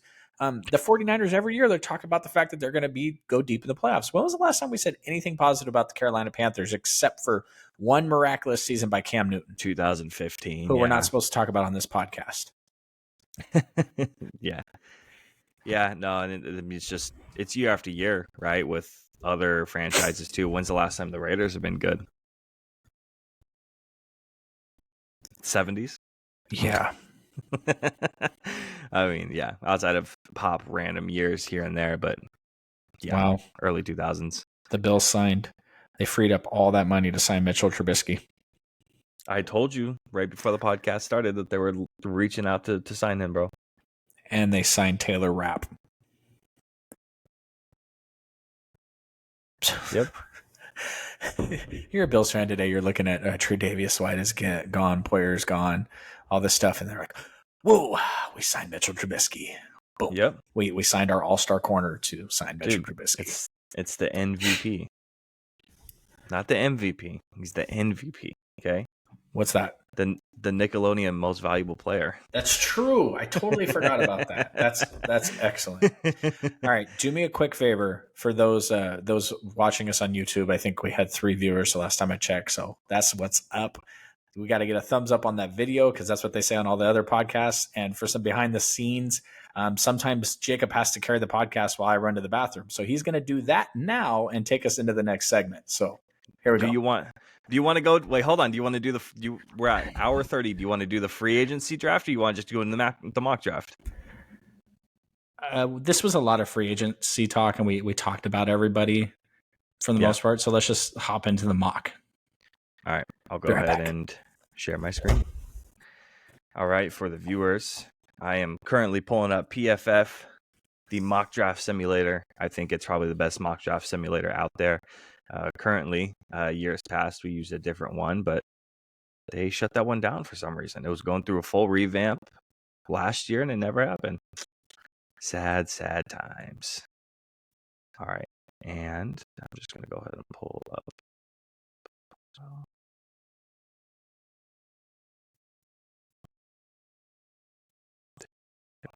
Simulator. Okay, you guys. If you are listening only, I am currently sharing my screen right now. All right, let me go ahead and minimize myself, minimize Drew, and we are full screen on our mock draft simulator. If you're live, first pick in the draft, we're not going to do anything crazy. We're going to go ahead and draft Caleb Williams to the Bears. I don't want to hear nothing about the Chicago keeping Justin Fields. It's just not going to happen. This is a predictive mock, right? This isn't something that I would do personally. Even if it was something I would do personally, I'm taking Caleb Williams, right? And for the second overall pick, we got Drake May going to the Washington Commanders. Again, nothing crazy. We're keeping the same old status quo. Now for mixing it up here. Right here, this is I know Drew went for the Marvin Harrison Jr. I'm not gonna go anything crazy here. I'm gonna go with Jaden Daniels. You're a bum. Yeah, I'm so convinced that the Patriots aren't going to be picking here. I don't think the Chargers will be picking where they're picking. Ooh, okay. I think they'll trade back. I think someone's going to want to get in front of New York to pick a quarterback. I think that's where I personally stand. But obviously, no trades. No funny business. We're going just straight what the order is, which Just never straight happens. chalk. Straight chalk, right? Are we doing anything crazy here? No, we're taking Marvin Harrison Jr. Because why would you ruin your entire draft stock by not taking Marvin Harrison Jr.? Okay, and for the 5th pick, you have to go solid, dude. You have to go Joel Alt. You can't take Brock Bowers with the 5th.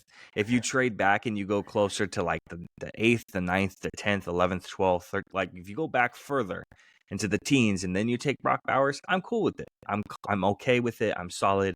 I'm Who's all the right. most likely team to jump up in front of New York there? Minnesota? Minnesota, you have the Falcons if they don't land anybody. The Raiders, I think, are a big Well, with the news guy today, too. obviously the Broncos, right? Yeah, that too. I just think that. So here's the thing: if Jaden Daniels is still on, if he doesn't get drafted by the Patriots right here, and he's still available, obviously they're not picking a quarterback, right? The Cardinals aren't picking a quarterback. If he doesn't get drafted here, I think the Raiders could jump up. They have a Jaden Daniels and Antonio Pierce connection. He coached them in Arizona, I believe it was. So you have that connection there, jumping up to 5th to go ahead and try to grab a franchise guy. But me personally, I don't think they're doing that. I think the Patriots are going to pick their franchise guy. You don't know how many times you're going to be able to get in this realm, in this region. As much as I'm not a fan of Jaden Daniels, at the end of the day, it's the reality of the situation. People believe in this guy. They believe in the tools. They believe in the running ability. They believe in the arm. They believe in it. I know I don't, but again, I think you got to take it. I just feel like the Patriots should look at past the recent history here, and just because you're picking high doesn't mean that player deserves to be picked there. You can just take a 5th round pick and call the Cowboys and trade for Trey Lance if you really want a quarterback that was drafted way too high. Yeah. And I know everybody's mocking him there. It's so hard for me to reconcile the Patriots doing something like that without realizing like they're not the Patriots anymore. This is a different team. So yep. On the clock, New York Giants, 6th pick. I am working under the assumption that you are protecting Daniel Jones. You go out and you grab a guy like Calvin Ridley. You beef up your pass protection. You can go ahead and slide him over at right tackle. You take Evan Neal, you slide him inside to guard, and you can pick up another good interior offensive lineman either later in the draft or in free agency. And I think you have a revamped offense that gives Daniel Jones the chance. And if he doesn't get the chance and he messes up, you can get out of that contract and go grab somebody else at a later point, and your building blocks are now there. I think Fashanu apparently is how you say it. I was just aware of it's Fashanu. I've been saying Fashanu, and I've heard everybody say Fashanu for so long. Apparently it's Fashanu. He's way too good of a prospect in my eyes. He's my OT1. He's OT2 going here in this draft. So I know there's talks of Troy Fontanu or Talisi Fuaga going up, but I think Olu's a little bit too good. And here at 7th overall, I'm going Malik Nabers. Malik Nabers to the Tennessee Titans. Yes, I know that they have a bad offensive line, but I think that you also need wide receiver help there. I think that's especially what's been stated very recently is not only do you bring in the guy who's coaching the Titans now, Callahan, his dad is now the offensive line coach, is one of the better offensive line coaches in the league, and he can make do with doo-doo, essentially. And I think that kind of pushes up the Malik Nabers conversation to 7th to the Tennessee Titans a little bit harder. So I think that's something that they need and somewhere that they need to look, especially. I think this is actually a great spot for them to be sitting, because if one of the top 2 tackles falls, if one of the top 2 wide receivers falls, Bowers is still sitting there. There's just so much they can do at this point. They're guaranteed a player that's going to make an impact for them at this pick. And it's Absolutely not, you get to the Falcons here and everybody's talking about fit, and, there's a lot of weird things going, but that Tennessee Titans pick is really, really a good pick for them, because they can go a lot of good options and they're guaranteed a high level player in any of the options they go to. And the thing is people who trade up in front of them, it doesn't affect them. It's fine. Right? It doesn't matter. So yeah, they're sitting at probably one of the better spots in the draft where they could just wait and see what falls to them and they're fine regardless. Atlanta Falcons, we're not straying away from the wide receivers. We're going to go ahead and go Rome Odunze. That breaks my heart for Chicago. To the Falcons, yep. So Chicago doesn't get their wide receiver too. I think, again, we talked about it earlier, the Falcons really only have Drake London, who, as Drew has pointed out earlier, who's really unproven. Drafting another guy high like this, Rome Odunze, to a roster that, again, does not have a lot of wide receivers is something crucial to whoever's going to step into quarterback for them at that situation. So at 9th overall, I had to go back to my notes and make sure that I was picking the right guy. Oof. Cornerback 1 comes off of the board. Terrion Arnold. They just tagged Jalen Johnson. Yes, I know. Not big guarantees that you can bring him back. Obviously, you want to bring him back. But who do they have besides Jalen Johnson? The rest of their cornerback and their cornerback room is not very good. I think corner is one of their biggest issues for the Chicago Bears. A lot of it's covered up by their pass rush because their pass rush is so good. The corners need a little bit of help, and I think Terrion Arnold steps in and helps them out instantly.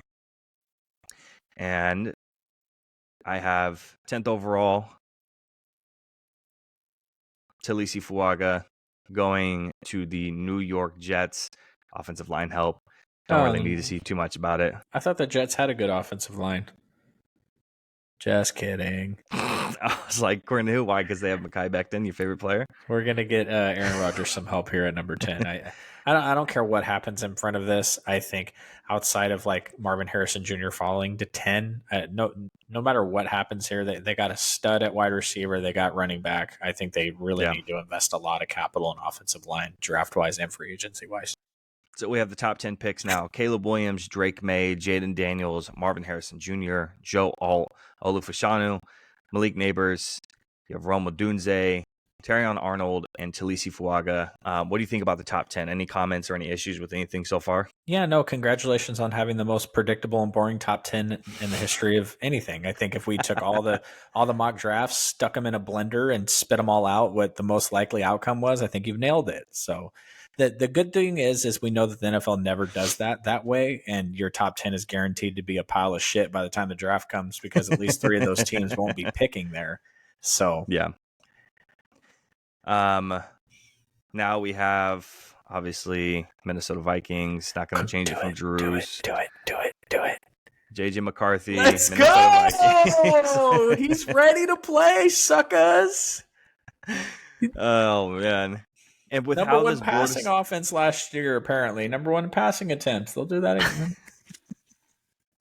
With how the board has fallen, I think that the Denver Broncos get screwed a little bit. I think they hope that J.J. McCarthy falls. I don't really know if they have a lot of draft capital to move up.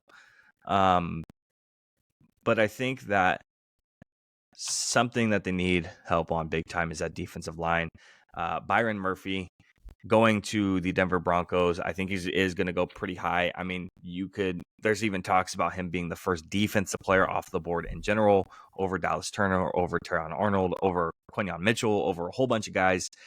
I just got done watching Byron Murphy's tape, by the way, and talk about a penetrator. He's not a guy who's going to take up a whole lot of room or space like a T'Vondre Sweat, but he's going to penetrate the line, and you're looking for pressures up the middle and collapsing the pocket. And I think that Byron Murphy gives you. How much time would you say you spent watching another man penetrate on this Byron Murphy guy? Quite a bit. At least you know what you do in your spare time. Yeah, how long is this? About 3 games. So 3 games is usually what I watch for guys' tapes. This is the first mock I've seen where he goes this high. I kind of have him in my mind. I'm in love with him at the Texans pick, but probably if the fact that I'm in love with him there means that he's going to go higher than that. So that always seems to be what happens. I think the Broncos would love to go quarterback here, and that really sucks for them if JJ McCarthy gets snagged up. But again, we talked about this last week when I had the Broncos pick. And that was before they cut Russell Wilson. Obviously, it becomes a little more clear if they can go quarterback here, but they need a lot of help everywhere, and it's kind of like the Tennessee Titans. It's a good chance for them to get a quality player. Yep. Yeah. Bingo. And with the Raiders, what do we know about the Raiders? They like guys who have high RAS scores. And no, I'm not going to take Xavier Worthy. I thought about it. A guy who had the highest athletic score, testing score in the cornerback draft is Quinyon Mitchell. He ranks number 1. I like Quinyon a lot. And I think he's a guy who, you look at him, he's big, strong, tall. He's very lengthy. I like Quinyon a lot to the Raiders, again, especially with that athletics testing score. I think that's somewhere that Las Vegas can definitely go. I've seen that a lot. I am going to dabble a little bit on the gambling of the NFL draft, and I think there will be some money sprinkled on that guy going at that pick. So yes, I agree. 14th. This is a super popular pick for any offensive tackle that's available, but I'm not going to go that way. I'm going to stop the slide of Dallas Turner going to the New Orleans Saints.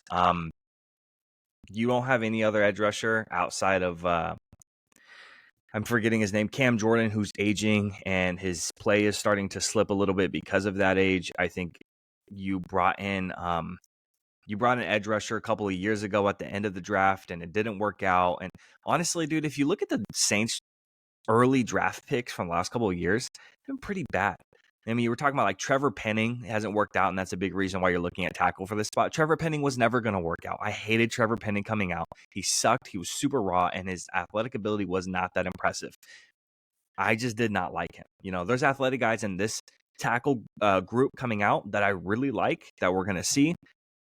But I think Dallas Turner is a pick that has to go. Edge rusher help has to go for the New Orleans Saints. Well, I think if you're the New Orleans Saints, you have a plan here to go tackle. But if a player like Dallas Turner falls into your lap, you just have to go at that point. You know, yeah. When a Jalen Carter slides so far, it doesn't matter what your game plan was for your pick at that point. You just have to take the player. Yep, I think that's what it is. And this is kind of the earliest I've taken him, but I feel kind of comfortable with it. And I'm going to go ahead and go with Cooper DeJean to the Indy Colts. This is under the assumption that Kenny Moore is not being re-signed. If you don't want to bring him back and you want to bring in a guy like Cooper DeJean who can play the slot, he can play outside, he can play safety, he can play what you want him to play him. But guess what? He can only play one position. So pick and choose on where he's going to play. We're going to see Cooper DeJean, in my opinion, play probably at all 3 of those spots in the first 3 years of his career, very, very, very early, at long periods of time, not just in sporadic plays. I think this is a good gadget guy you can kind of put all over the field who's high in athleticism and high in skill too. Now, going to the Seattle Seahawks, I think you need offensive line help, but I think you specifically need a guy who I think is more of a guard than a tackle. J.C. Latham, you can play him at guard and you can do the whole, you play him at tackle, you could do the tackle and fail thing. I'm totally okay with that. I would much prefer a guy get played at tackle and then fail and go play at guard the next year. But I do think J.C. Latham is more of a guard, in my opinion. I think we're going to see him year 2 start playing guard a little bit more. And that's a team that has a pretty bad offensive line and needs that help. And I think he fills that role pretty well. 7th. JPJ, Jackson Powers Johnson, going to the Jacksonville Jaguars.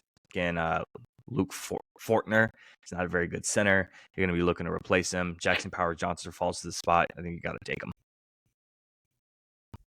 And I think one of the more popular picks, Brock Bowers to the Cincinnati Bengals. Ooh. Yeah. So that would be great for Joe Burrow. Yeah. So I know that you need obviously offensive line help, and you can go with a myriad of guys. Troy Fautanu, Marius Mims, Graham Barton, Tyler Guyton. There's a lot of guys that you can go ahead and pick up at that position. But I think Brock Bowers, it's one of those things, just like Drew was just saying, that when a player falls to you at that spot, you throw out everything else and you draft him anyways. And it's a team you need. Guess what? The Cincinnati Bengals have 0. They have no tight ends on their roster currently. So, and for anyone that isn't familiar with Brock Bowers has the potential to come into a team and be their number 2 pass catcher next year. And if they're going to move on from T. Higgins, they don't have a tight end on the roster. It actually is a very obvious fit for that team if he lasts that long. Yeah. I think a place that the Rams are going to go is edge rusher. But I'm not going to go Jared Verse. I'm going to go Laiatu Latu. We've seen the Rams in the past not go with the high athleticism or really care about anything else but a technician. And that's what Laiatu Latu is he's a technician with his hands. He has a first, a second, and a third move. He has counter moves to your moves. I think this is a guy that's a really good fit for LA, and I think they're really going to like, especially with his medicals coming back cleared for the combine. A couple of guys for the combine worried about medicals. Michael Penix, Latu Latu, they came back cleared and good to go. So I think that's when you take them. And for the 20th pick, before we get your opinion, I'm going to go Nate Wiggins. Okay, I was just about to say. You're going corner help for the Pittsburgh Steelers, a guy on the other side of Joey Porter Jr. Long, lengthy. I think he has the best hips in the draft. I don't even think it's really close. He has some injury concerns. If he could stay healthy, then he could be really good. He's a little bit light. He ran a 4.29 at the combine, super speedy. I really like Nate Wiggins, and he's really young too. I think he's 20, right? He's something like 20. He just turned 21. So he just turned 21. Super young guy. You're going to have at 21 for his entire rookie season. So that's my teens. So just as a recap, J.J. McCarthy, Byron Murphy, Quinyon Mitchell, Dallas Turner, Cooper DeJean, J.C. Latham, Jackson Powers Johnson, Brock Bowers, Laiatu Latu, and Nate Wiggins. What's your thought between picks 11 to 20? Obviously, we mix it up a little bit in this section here. There's not really anybody there that I don't. Let me put it to you this way. I don't think there's anybody still available that is like a surefire. This guy should have been a top 20. You missed him. I think you and me haven't touched base on tackle rankings recently. I think Amarius Mims probably has a fit somewhere in the top 20 somewhere, but outside of that, I think I don't think there's anyone that you're missing right now. I don't think there's like, hey Jacob, you're an idiot. This player's clearly going to be gone by pick 20. Yeah, and this isn't my personal rankings either. Like if I'm taking a tackle at 16, it's not J.C. Latham. It's Amarius Mims or Troy. Troy's really good too, but I think that the consensus is a little bit higher on J.C. So I took JC there. I think Troy Fontano can also go at that spot. If you're gonna take that player at 16, like for instance, I'm okay with Seattle at 16. I really don't like the pick for the Jaguars at 17. If you're gonna take an offensive lineman in the top 16, I want a player that you can at least try out at tackle. Like we can put JC Latham at tackle, and if it doesn't work out, we know we got a surefire guard. I'm cool with that pick. To take a player that's a surefire inside, interior offensive lineman that high is kind of, but people love Jackson Powers, so I guess it's just one of those things. Yeah, no, I got you there, and we're not going to stray away from the offensive line here at the Miami Dolphins at pick 21. Just talked about him, Troy Fountain, another guy who has multiple position flexibility, plays tackle, plays guard. He can play whatever you need him to play, and he's going to be there. So I really like him, and I think he's going to be a big time player for the Dolphins that are going to be losing Robert Hunt, and they're going to be losing Connor Williams. You can't bring those guys back most likely because you don't really have the money. You're negative forever $1 million in the cap space, so you're kind of tied up there, and you're going to need to draft an offensive lineman, especially when you're losing two of your starters. Philadelphia Eagles, I like them too much to put them anywhere else, and I don't care how low they rank them. Kool-Aid McKinstry, probably best press man corner in this draft, and guess what? The Eagles play a ton of press man. I think the only other team that plays a lot of press man as much as they do is the Cowboys, where we play almost exclusively press man, except in the playoffs where we decide to play zone and then we suck. So I think that's probably an issue. Kool-Aid McKinstry to the Eagles, I think it's just a fit. I think the Eagles would love for one of the top tier corners to fall to them here. I think they would be absolutely ecstatic with that. Yep. And then I'm going to stop the slide here. I can't let Jared Verse fall any further than that. So Jared Verse to the Houston Texans. The Houston Texans should be doing backflips if Jared Verse actually falls to them to this pick at 23. He's a really good player, a lot of use with his hands. He's a powerful player, gets really deep into your chest. Again, the Texans should jump for joy if they get a defensive player like that. Well, So I told you I wanted them to take Brian Murphy, but if Jared Verse falls to them there, um, they'll be just ecstatic. as ecstatic. Yeah, Yeah. for sure. Amarius Mims is one of my favorite players in the draft. So obviously, when you have one of your favorite players in your draft and you have your favorite team coming up, you have to go ahead and take him. Tyron Smith not coming back most likely. You have Terrence Steele that you paid, and he plays like an absolute trash can. Literally one of the worst ranked tackles in the league. You go with a guy who's an athletic freak. I really like this tape. It's not just the athleticism. The tape of Amarius Mims is impressive. If you say, well, he's just an athletic guy. Well, he's not Tyler Guyton. Tyler Guyton has a lot of athleticism, but Amarius Mims is more athletic and he has better tape. That's why I said with Amarius Mims. And pick 25. This is usually where like the popular pick of Cooper DeJean comes in. He usually falls to this spot. Obviously, he's not there. I think you take Johnny Newton, Jerzon Newton here. Interior defensive line help for the Packers is something that's going to be a need. Yes, you have Kenny Clark. Obviously, you picked Devontae Wyatt a couple of years ago, and he hasn't panned out to be the player that you really wanted him to be. Kenny Clark is really the guy who can take up a lot of space, and you want a guy who's a penetrator. Devontae Wyatt was supposed to be that guy. I really liked him coming out of Georgia. Hasn't panned out. Hopefully Johnny Newton does.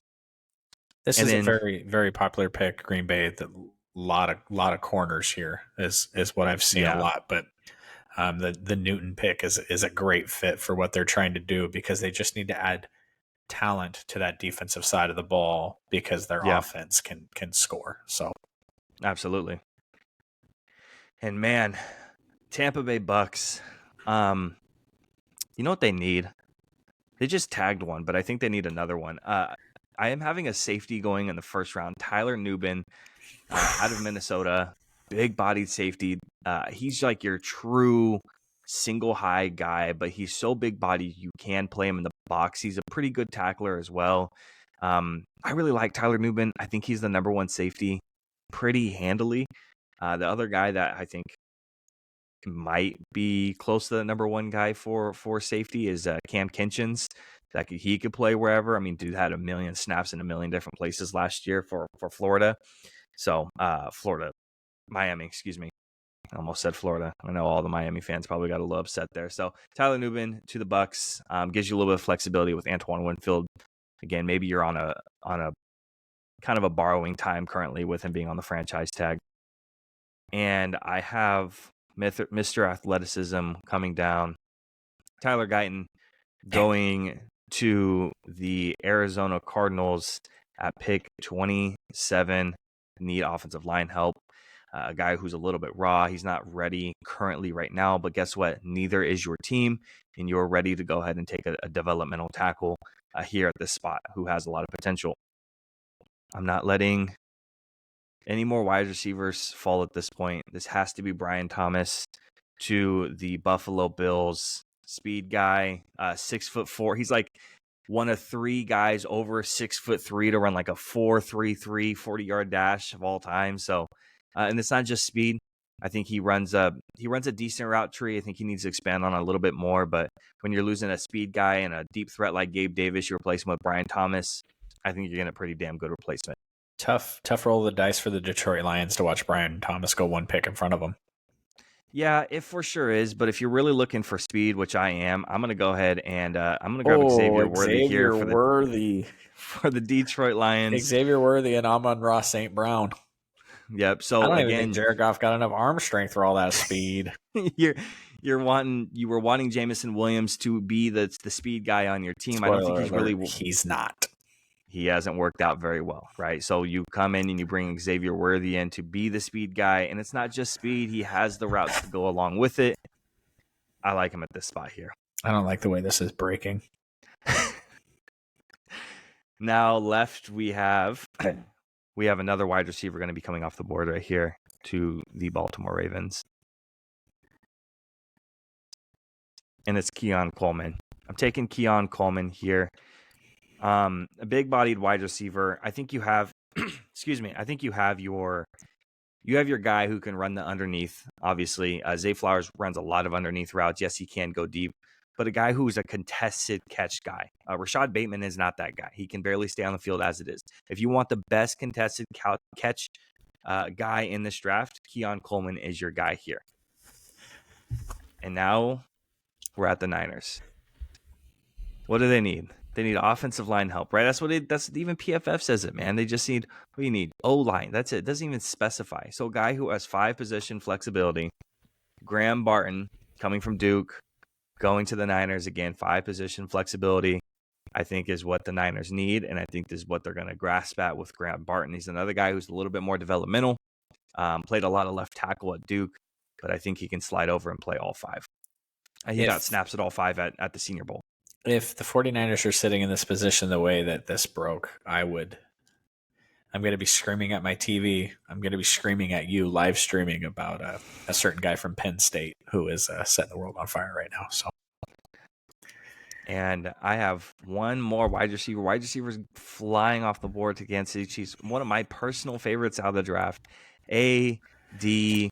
Mitchell out of Texas. So both Texas wide receivers going in the first round. For sure. So just to recap that 21-32 for the people listening, we have Troy I always forget always mess up his name. Fautanu, Kool-Aid McKinstry, Jared Verse, Amarius Mims, Jerzon Newton, Johnny Newton, Tyler Nubin, Tyler Guyton, Brian Thomas, Xavier Worthy, Keon Coleman, Graham Barton, and Kansas City Chiefs rounding it out at A.D. Mitchell. So that's my mock draft. Again, if you want to go ahead and check out Drew's mock draft, it is the mock draft 1.0. Go check it out on the channel. You are missing stuff. Don't say that you're not missing stuff. You're missing stuff if you don't go back to last week and go ahead and click on that mock draft. Give it a thumbs up just like this video here. We would appreciate that. All right. And that wraps it up for the pod. So have you done a full 7-round mock draft for the Cowboys yet? Mm-mm. I did one the other day. It obviously wasn't very realistic. I somehow managed to draft Brendan Rice, Frank Gore Jr., and Christian McCaffrey's brother. So I was like, back to the drawing board. All the legacy players. It doesn't seem like this is the right way to do things. Oh man, no, that'd be funny. Well, they got to draft at least one. Yeah, I don't know, man. I'm a little up in there on like what we need because like. We need stuff, obviously. We didn't go as far as we need to. It's like, what do we need? Do we need coaching? Can we draft a coach? Is that possible? So how much time do you think it's going to take for the Dak extension?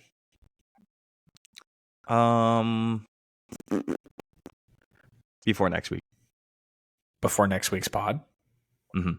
I think it's going to happen really soon. I think it's going to happen right before the start of free agency. You think that they would want to lower his cap hit before free agency opens? Yep. We already picked up Micah Parsons' 5th-year option, and we picked it up.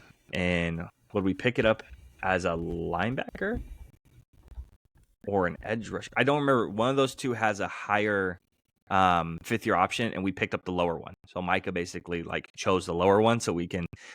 It saved us like $3.6 million basically to 5th-year option as the lower price player. So I think that Dak extension is coming really soon. I don't think it matters, right? He's not going to play on his 5th-year extension. Probably not. So it doesn't really matter what you extend him at. Yeah. I mean, maybe he will. I don't know. Maybe he really wants to go be a commander. Yeah, right. Well, Drew, anything to top off the podcast? No, I mean, I since the Super Bowl, I haven't listened to one 49ers piece of podcast or anything, which is much of my weekly listening. I've been really focused in on the San Francisco Giants and the Sacramento Kings, and I decided to fire up a podcast. These two guys I've been listening to for a long time. Their names are Guy Haberman and John Middlecoff. And John Middlecoff is on the 3 and Out podcast with Colin Cowherd a lot. Yeah. And that was their last podcast. And I didn't realize that, but I started listening, and they've both gotten really successful on their own things. So they've been together for 10 years from Bay Area radio to the podcast. And they just held their last podcast. And this is a podcasting team that's made seven figures doing what they do. It's what they do. It's what they make. And it just it was kind of upsetting that it was their last one, because it's gotten me through a lot of tough times in the last 6 or 7 years, being able to count on them every week. So hopefully somewhere out there we are making someone laugh or smile, or at least if I enrage you with a Justin Fields take, or I enrage you with a Raiders take, at least in that moment of rage where you're mad at me, you forget about something that's not great going on in your life at the time. So hopefully to our 3 viewers, we're at least making you smile, laugh, or cry in some order. And Drew, beautifully put. We will see you guys next week. As always, we will be live reacting, live streaming, Twitch, YouTube, hopefully maybe even TikTok next time around. So appreciate everyone sticking around to the end. If you did, I would see you guys next week. Peace.